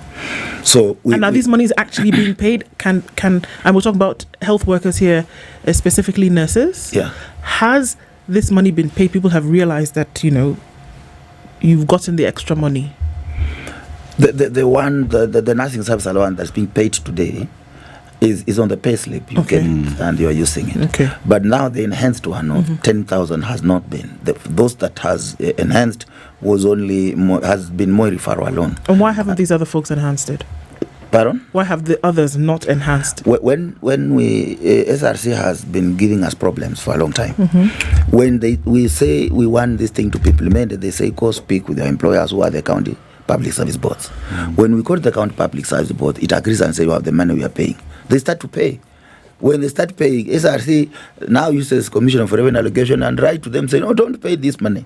So everybody's trying to pull strings everywhere. We have so many institutions that wants to be relevant. Why would CRA come and say don't pay after SRC has said to county boards to go ahead? Why? Why would the CRA step in here? The Commissioner for Revenue Allocation will come and say, "No, we have not allocated this money for this function." Because SRC has told you, go and engage your employer, who is the County Public Service Board. When we reach there, the County Public Service Board says, "Oh, yes, we have the money. We are willing to pay." They even paid 1 month, almost all the counties, that enhanced nursing service allowance. And then Commissioner for Revenue Allocation came in and the SRC, and they canked up against it and say, "Don't pay." That's the kind of challenges that we have, because these institutions want to play to prove to the accounting officers that actually they are doing the work by frustrating Kenyan nurses. Me, I still am puzzled. I hope you're puzzled like me, because the processes of agreeing on what should be paid has been gone through. It has been understood. Service boards cannot say we have the money to pay if they don't know what they're paying for. Exactly. And that is what's happening in Kenya. And if they don't know that all the boxes have been ticked for them to pay. So for them to pay, one... There was an okay. And two, the money was actually there, as you say correctly. Yeah. Now, what I don't understand, what then is gained when, if indeed it is true that these two bodies then come around and say, don't pay? What on earth are we dealing with? That's the problem we have in Kenya. Somebody who does not engage workers suddenly comes up and put roadblocks to try to flex the muscles. And when you flex that muscle, who suffers at the end of the day? But why? Maybe when we need to relook at, maybe I'll go back to what you're saying about policies. Maybe at that point is when we maybe want to relook at the policies governing the welfare of workers in Kenya. We need to know, if you want to influence how I'm paid, then you must sit on the table. We have a body called SRC that does not negotiate with you. Because when you negotiate, you put all the factors on the table. For the employer to agree to say, I'm giving you this, you have gone through a lot of process, give and take. Now another body sitting somewhere just comes and, "No, don't pay. I've refused. I've advised against." Now when you press, now the same body will come after maybe 2-3 months or 6 months. It has forgotten what it said earlier. You go now agree again with your employer, with the County Public Service Board. When now the County Public Service Board says, we have the money we want to pay, they pay actually they pay the nursing service allowance. And even this money, if that enhanced allowance will not be increased, at the retirement time, this money will be considered as overpayment. It will be removed from the salaries of these nurses. So we have to make sure that this money, the enhancement is done. Because the way our systems work in Kenya, once you are fixed in the system, when you retire, it will show everything you have been paid against what you're supposed to have been paid at the time of retirement. So the challenges we have is too many institutions who want to have a hand in what happens with the work of this country, but who, when it comes to negotiation, they refuse to be engaged. They say, "Oh, the law does not say we should engage the workers." But then, if the law tells you, you will advise. I have not seen anywhere in the Constitution that says a person who's supposed to advise cannot sit in a negotiation. So we may want to relook at maybe to the if Kenyans are serious that they don't want industrial actions in the health sector, there are few things that can be done and they are doable. One of them is to readjust the law governing. Me, if you asked me, I'll say, since SRC is determining salaries, it becomes an automatic employee of government. Let us give them the powers to negotiate, so that whatever we agree on the table, SRC is there. It cannot go around again and refuse it. So when we disagree, we just know we have disagreed with the body charged with the responsibility of negotiating with employers, with trade unions on behalf of government. Is there anything that's been negotiated at the moment for which the employer is saying, we cannot do this, we don't have the money, we are unable to move? We're not even talking about what was agreed in a CBA, because that one is clear. It was agreed, it's signed. Now, whoever needs to do whatever they need to do to get, enhanced allowances paid.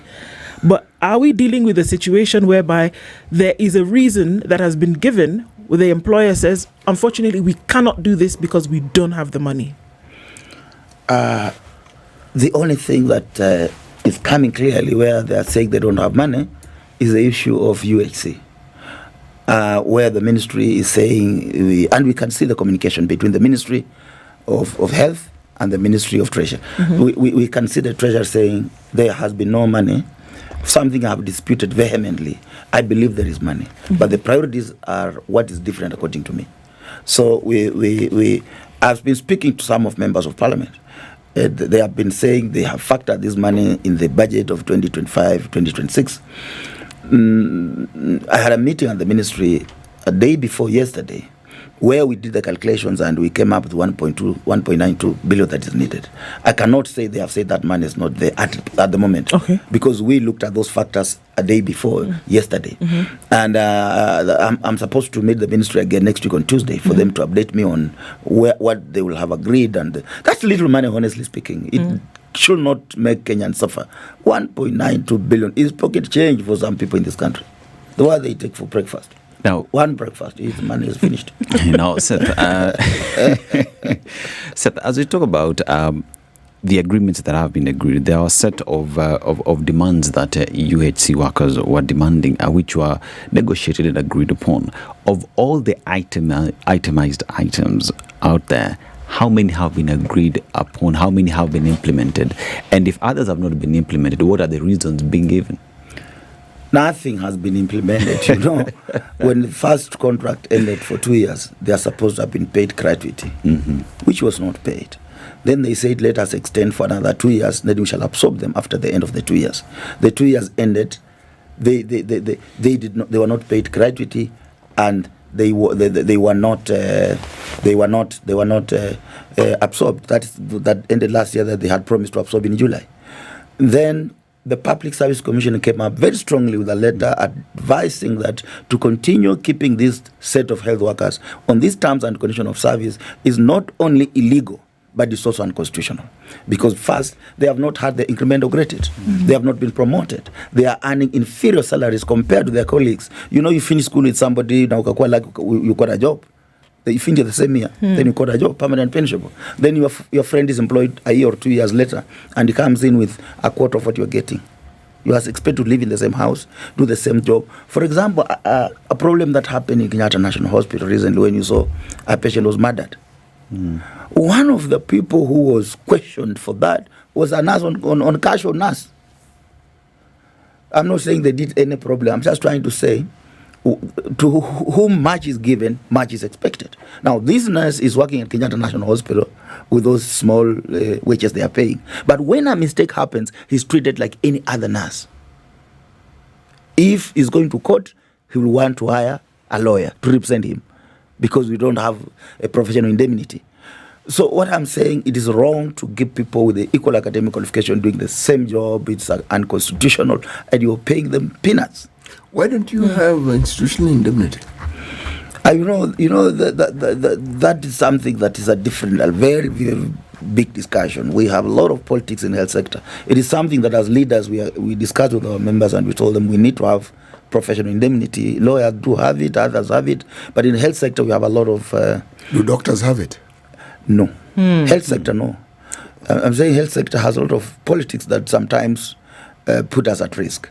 So that is something that we need to work on. It has nothing to do with the employer, because professional indemnity, it's you as a work, as a profession, who's saying, no, something can happen. Who will take care of me? When you go to other countries like Canada, I was in Canada, trade unions are more powerful than ours. Trade unions to take part in employment of workers. So if you are not a member of a trade union, you cannot be employed. Let me ask you, why do you think those trade unions have power? First, they have financial muscle. Two, they participate actively in policy formulation. For example, I was explaining about Canada. Canada, when you are employed, you must be a member of a trade union. The trade union takes care of insurance for you. Yeah. So if you are not a member of a trade union, if you get injured at the workplace, the employer will pay. because the employer will be asked, why did you employ this person who is not a member of a union? Because a union automatically is in charge of taking care of injuries at workplace.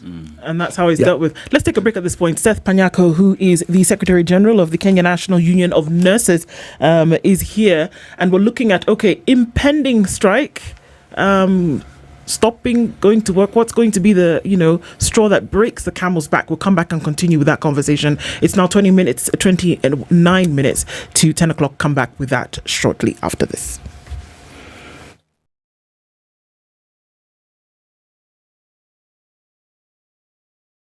This is the Situation Room, the only way to start your day. Traffic updates brought to you by M-Pesa. All right, so we're looking at traffic in the city this morning, and we're actually not doing too badly, right? Wherever you're going this morning, I think it has essentially all reduced, more or less. A little bit of that still left on the Thika Superhighway as you come then towards the intersection between Muranga Road and Wangari Maathai Way. So that's just a little bit of that left. But I think we've been doing okay. And also just a little bit of traffic coming in from Gong Road. But apart from that, everybody's essentially gotten where they need to go and keeping things moving this morning. So it's great. Let's keep talking through the day. SpiceFM KE on X. Traffic updates brought to you by M-Pesa. Calling all rugby enthusiasts. We're on the hunt for girls and young women who are passionate about rugby and ready to bring the best cheer to the global cheer squad for Kenya Sevens. Show your love for the sport by sharing your most spirited cheer videos on social media, tagging SpiceFM and using hashtag M-Pesa behind every moment. Mature, intelligent talk every morning. Spice up yourself.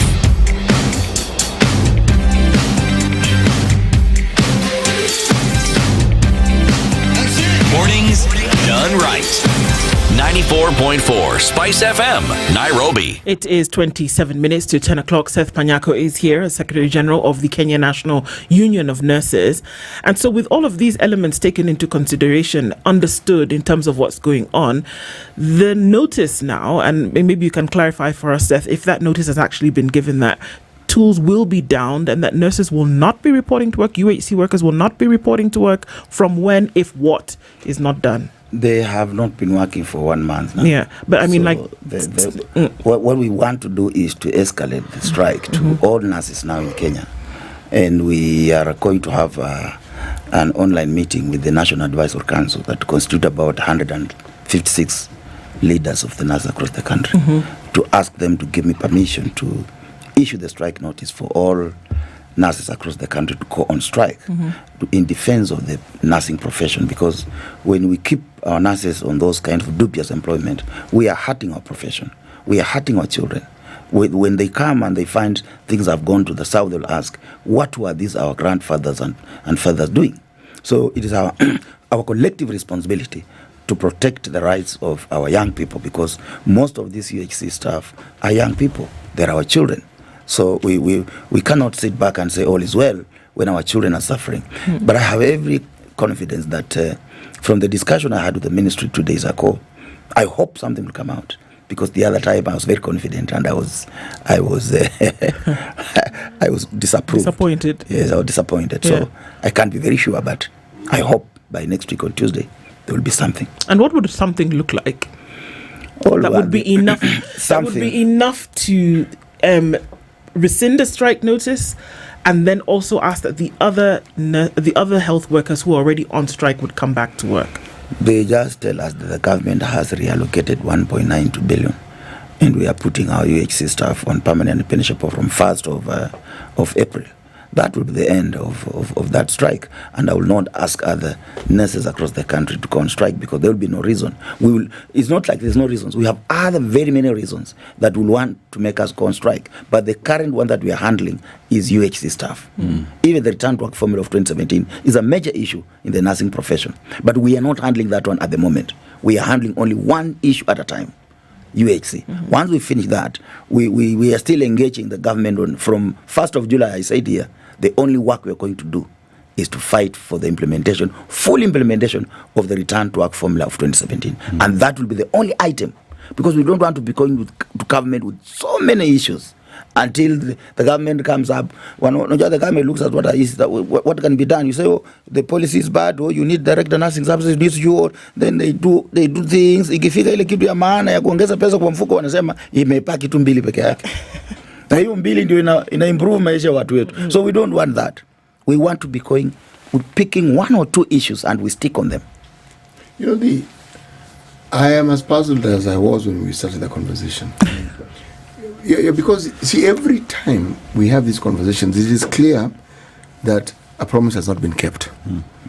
And notice has been given, negotiations have been had, and there's a feeling that, we're not making headway here. So let's take a step that will force these individuals we're negotiating with to actually do what they said or what we agreed they would do. Are there ways in which one can circumvent this constant situation? Because at the end of the strike, there's someone called a patient. And I am aware that these unions consider. The unions that deal with the health sector, they consider these patients. Because it's like a vicious cycle. One sector of the health sector decides they are downing their tools. You give it a bit of time, another one also decides they're downing their tools. Now, amidst all the problems we have,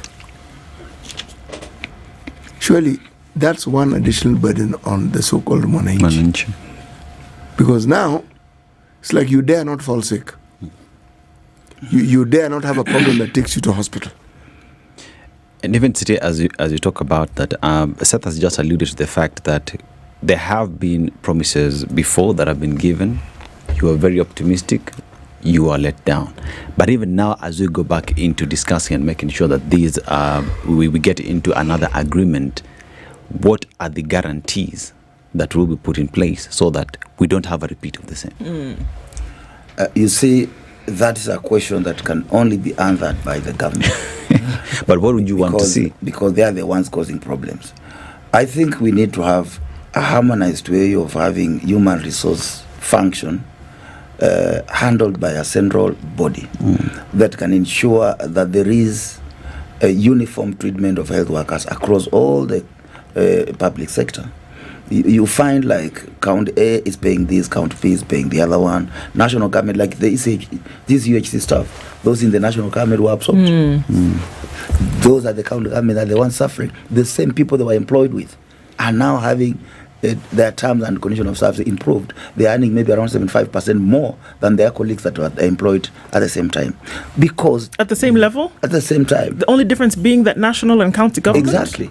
Wow. It's a huge discrepancy, yes, though. And why was both employed and deployed with national health facilities and the county government. But they're at the same level in terms of what they deliver, in terms of services. We're talking about the same staff. The same. Yes, the work they do is the same. When you are conducting a delivery at the national hospital, it's the same, but in like a dispensary. Why would there There's no difference. Why would there be such a huge discrepancy allowed on that level and then not followed through on the other? I find it very painful to try to explain because it hurts. Yeah, I know. I can imagine. This is a government that cannot say there is money for a section of that government and there's no money for another section of government. That does the same thing. You see, it means that we have the county government citizens and we have the national government citizens whose privileges, those in the national government, are superior, or they have a preference as compared to those who are the citizens at the county government. And these are the kind of things that when we said health was not ready for devolution to the counties, we didn't have proper structures in place. They said no. Because look at it today. You are asking me to go and negotiate 47 CBS with the county governments. Resources alone, we are not a government. The money we get is not enough. But we are supposed to do an average of 10 meetings for 47 counties. It will give you 470 meetings. Give each meeting even 50,000 shillings. How much is that? How much time will it take? And even what you agree may not be implemented. The same CPA that the national government has implemented. Because we said, since the national government has agreed on this CPA, let us take what it has given us. Then because of uniformity and equality, let the county government adopt it and implement. You know, some counties have adopted, some have not. None of them has implemented. When there was an increment, you remember the other time we were saying we'll go on strike because of non-implementation of improved salaries that was issued by SRC from July last year. Some counties implemented, Kisumu, Kericho, I have seen Bomet has implemented, some have not. It is disheartening that we are all Kenyans and we have a right to enjoy the privileges in this country in terms of the monetary privileges equally. But you see, where is Bomet getting this money? Where is Kericho getting this money? Where is Kisumu getting this money? Somebody who is not paying here will now start inciting those who have paid. But don't pay again. You are putting us in trouble. I thought this money comes from the treasury and you are given according to your function that you have. Yeah. So the challenges we have is small politics that some of the governors don't have goodwill. Because if they had goodwill, for example, they will ask this 1.92 billion will translate to what if we divide it to individual counties according to the number of UHC staff you have. Then they top up from their own budgets. That was another option, but they have refused. Seth, with the glaring irregularities that do exist in terms of national government and county government in handling matters to do with health, is it about time we started having honest conversation on healthcare being domiciled in one institution, if it's national government, so that it's easier even to negotiate for them? You see, when you look at the health sector the way it is, the governors have done very well in terms of infrastructure. They have tried to build more health facilities and tried to do a lot of things. The national government came up with the management medical equipment scheme that also gave equipment to the counties. But those counties, some of them did not have capacity to use those facilities. What am I trying to say?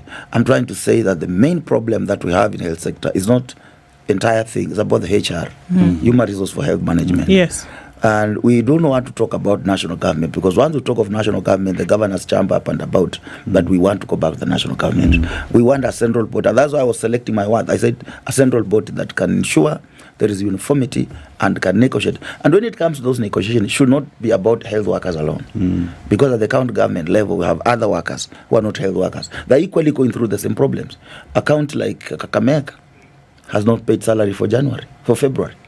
They just paid for January the other day. And the counties, if you have a loan, they already it has been deducted. Interest has already been done. So by the time they are paying you, you may end up having nothing. And when we want to ask what is the problem, they say national government has not released the money. So this cycle continues year in, year out, Yeah. The introduction of a health service commission has come into play. The teachers have one, so it is clear how operations are. It's clear who goes where, who does what. So the commission is usually the one who is making the negotiations, who is ensuring that certain things are in place. The talk of having a health service commission, this is not the first time that it has happened. It has been suggested by doctors, it's been suggested by other practitioners, it's been suggested by clinical officers. What is the reluctance to the establishment of a health service commission in Kenya? The reluctance is on the governors. Governors, when the devolution came in, they looked at the budget in the health sector when it was still at the Ministry of Health. And they saw a huge amount of money. And they thought the money was free. It was just to be eaten. So they rushed and said, we want this function. And even they went ahead to demolish the referral system. The healthcare referral system in Kenya, we don't have it. We don't. Even within the counties, we don't have it. We don't have it. It was demolished. No, explain. When you say demolished, what do you mean? You see, level 4, level 5, and level 6 are referred as referral health facilities. Yes. So if you take level 4 and level 5 and you contain them in a particular county, the referral system is broken. For you to get a patient from, for example, Kisumu, take to Kakamega, you will require special arrangement within 2 counties. But if it's a national referral health facility, utatoa mgonjwa hata kama ni Busia utapeleka Kisumu, nobody will ask you anything. So that system was broken. They looked at the money and they saw the money is a lot in health, and that's where they can get the money from. And they thought the money would be and indeed it's happening. Even FIF, the money called funds for institutional funds is meant for FIF, for improving health facilities. If that money goes to the county government, they redirect them to other things. So you go to hospitals, there's no medicine. Maybe you have equipment, you have no qualified staff to do that. You don't have adequate staffing levels. But they say, tumejenga hospitali ndio pale wananchi mnaona. Sasa wananchi wana building na hakuna kitu naendelea ndani. We went to a hospital in Busia some years back when my friend Ojamong was the governor. He had built so many health facilities. And we went to one, complete theaters, everything. But there's no single health worker there. Nothing was going on. And yet people can see that there is a health facility here, but health workers have refused to work. You know, wananchi watasema tu hapa waligoma tangu hiyo hospitali ijengwe. Hao watu waligoma, hawajui ni hakuna watu wa kufanya hapo kazi. Today it was I'm saying when Ojamong was when he was governor. Okay, so that's what I'm saying. I think up to now he's working. It is the same facility that was in the media the other time when I thought of some prominent person when I slapped my nurses. The same facility they were. You remember that instance? Yes, we do. That's the hospital. Yeah, it's an interesting hospital. Quite thing. Apparently, things happened there. Yeah. So looking at what the idea behind its establishment was, but okay, because a hospital that is functioning. Yes, it's more dangerous to put a new facility and you don't staff it. Because when the patient come, for example, when amekuja outpatient, they are supposed to go to a theater, and the theater is there, written theater. Alafu you are told no theater, go to Busia. So watasema hii watu wa theater wamekoma. Kwa nini departments hizi zinafanya kazi? Mwananchi hana the time to go and scrutinize and know why theater is not functioning. That's not the function of mwananchi. Mwananchi wants treatment. Services to be given. I want to look at another issue of the hiring of staff, that whereby it has been complained that there just are not enough staff hired, again because of the issue of money. When we look at facilities across the country, you're now talking about staffing and you don't staff them. The understaffing, is it because that there are not enough qualified health personnel to fill these facilities, or to put them at the times that they're needed to then offer care that's needed? What is the issue there? The staff shortage in terms of, if I talk about the nurses, where it belongs, over 100,000 nurses are needed in public sector today. Okay. But the challenge we have today, first, we don't have enough nurses. Even if they were to employ all of them, they will not be enough, because at any given time we have about 8,000, between 7,000 and 8,000 nurses who are not in employment, in what we call proper employment. There's what we call underemployment. Yes. Some people have gone to other things which is not even nursing. So these are about 7,000 to 8,000. You see, we need about over 100,000 nurses in Kenya. So even if they were to hire all of them, they will not be enough. But even the few who are there are not being hired. Those who are being hired, they are being put on dubious contracts that defeat the law, because the Employment Act is very clear. Section 5, that you cannot employ a Kenyan on terms and conditions that goes against the employment policy of the country. And the employment policy of Kenya 2016 says you cannot put a Kenyan on a contract for work that's not going to end. A contract, it must be a contract. For example, when you're building a house, it will end in 2 years. So you put people on 2 years contract. And what about healthcare? It never stops. It will never stop until Jesus comes back, if he ever comes back. So don't put them on contract. That's what policy says. That's why the insistence on P&P then becomes a thing that... So this is the thing that I don't understand. If something is formulaic in nature and has already been decided upon, whereby you say, number one, you can't give somebody a contract for something that will never end. Healthcare doesn't end. The upkeep of health and life is something that is permanent just by the nature of it. And those who are in the business of practicing understand this. Those who are in the business of operating these controls, being government, ministry, whatever the case may be, understand this as well. So I'm still looking for why it is so difficult to be able to connect those two dots. Health sector is the most mismanaged arm of government. Look at the teachers. You mentioned about the Teacher Service Commission. The teachers today, the Teacher Service Commission knows which school requires which teacher. It has the statistics there. It even knows how many teachers are qualified at what level. Today in Kenya, if you enter the Ministry of Health and ask them, can I have the data of, for example, medical apparel people qualified at high diploma level, we will not have it. Why Nobody not? has this data together. That's the issue number one. Was there a time when that data was available at the Ministry of Health? No, that is why we formed You see, things are scattered all over. That is why we said we formed the Health Oversight Authority to have the data of all health workers in Kenya, which has not happened. The policy is there, I said, has not been implemented. So when you look at the teachers, the Teacher Service Commission is the champion of the teachers' right number one. Because the Teacher Service Commission itself will say, we want this money to hire teachers. This is the shortage of the teachers we have. And the government listens to that. In the health sector, there's no single person board within government that is there to stand for health. It means health services in Kenya, nobody's defending Kenyan workers. Look at this thing we have been talking about, SHA, which was a very good thing. If it was to be implemented in the thinking of us, I am contributing a lot of money compared to what I was contributing. But the services are not there. And when you tell somebody that SHA is not working, some fellows around the president go and cheat him that SHA is working. So you see, health is, everybody wants to manage health in a way that they want.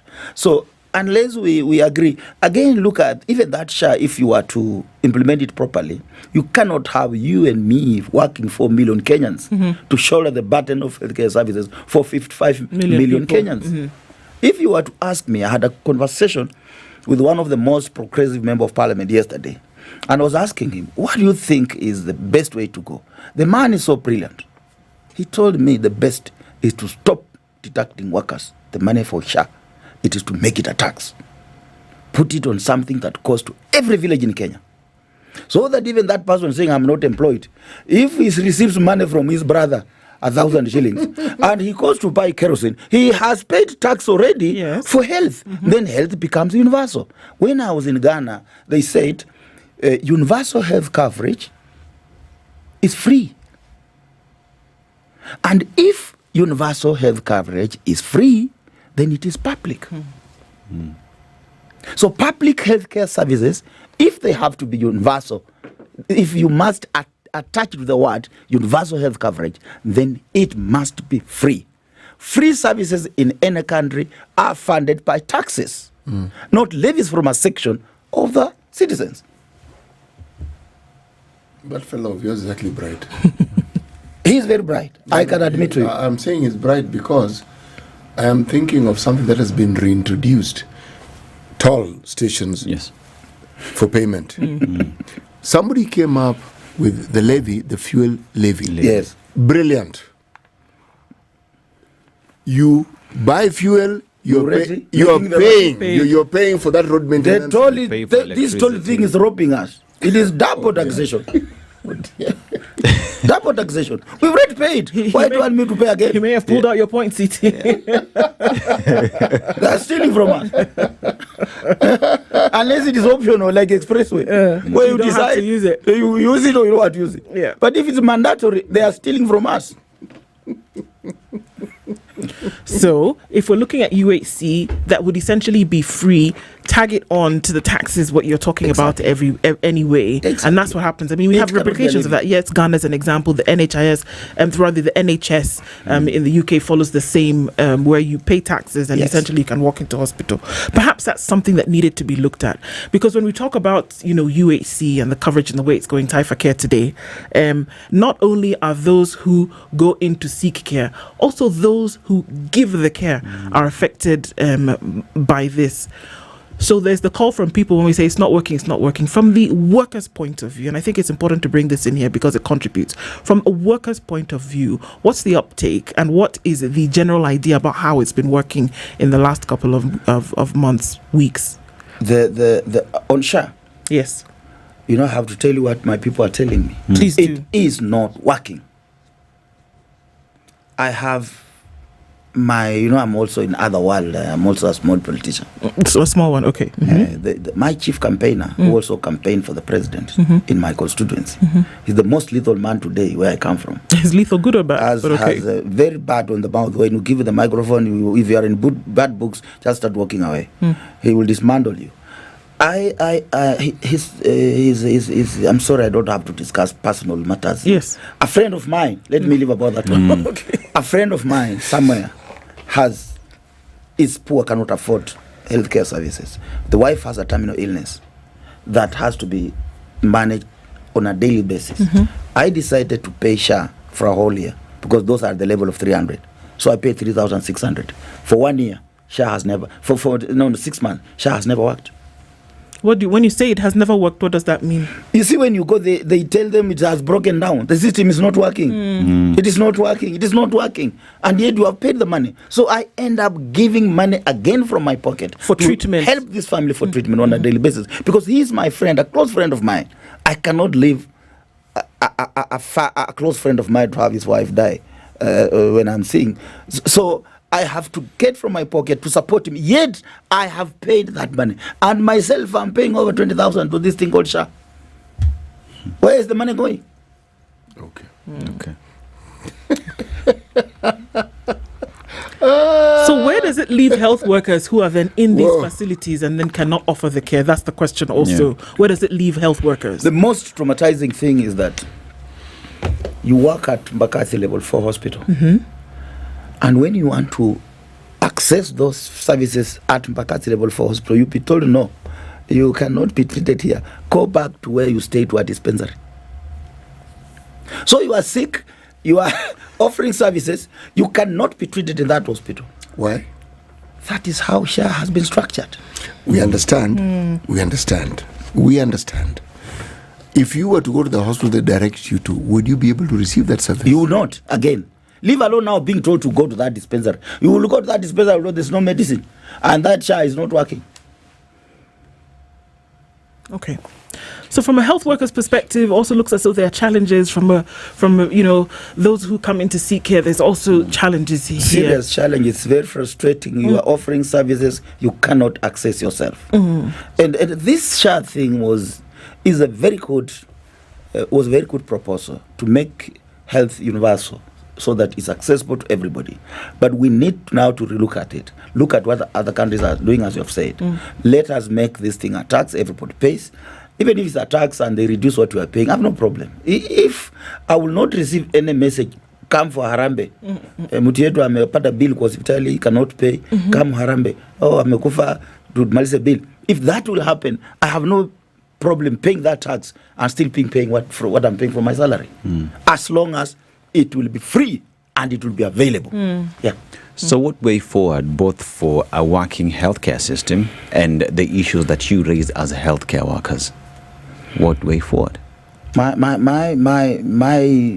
are now subject of parliament because it's only parliament that can help Kenyans by readjusting this, engaging stakeholders and coming up with policy or relooking at the law and coming up with the laws that can be implemented for the sake of Kenyans getting services. For example, I say without fear of contradiction, I believe SHA, if well implemented, is good. But look at the initial fee that was recommended for the technology in SHA was 452.4 billion. That was what was recommended. What NHIF had recommended, the money that was needed to transit to upgrade the technology they had to now what SHA required, they only required 700 million. Yes. To upgrade. To upgrade, and it would have been functioning. Yes. What Safaricom quoted was 52.4 billion. Now some groups came in. And shamelessly, they just did times 2. 52 times 2, 104.8 billion. You know, stealing from the dead or the dying Kenyans. Because the dead is not productive anymore, but stealing from the sick Kenyans. The next couple of days will show us what will happen and whether these, demands and needs are actually met and where the conversation will go. You definitely will keep us updated in terms of how that goes. It's important that we're kept abreast of these issues so that we can also share that information. Seth Panyako is the Secretary General of the Kenya National Union of Nurses and has been our guest this hour. Thanks for sharing this insight with us, Seth. And we continue following up on these conversations. Kenya's biggest conversation comes to an end this hour, this morning, and we come again tomorrow at 6 a.m., God willing. Good morning. It's 10 a.m.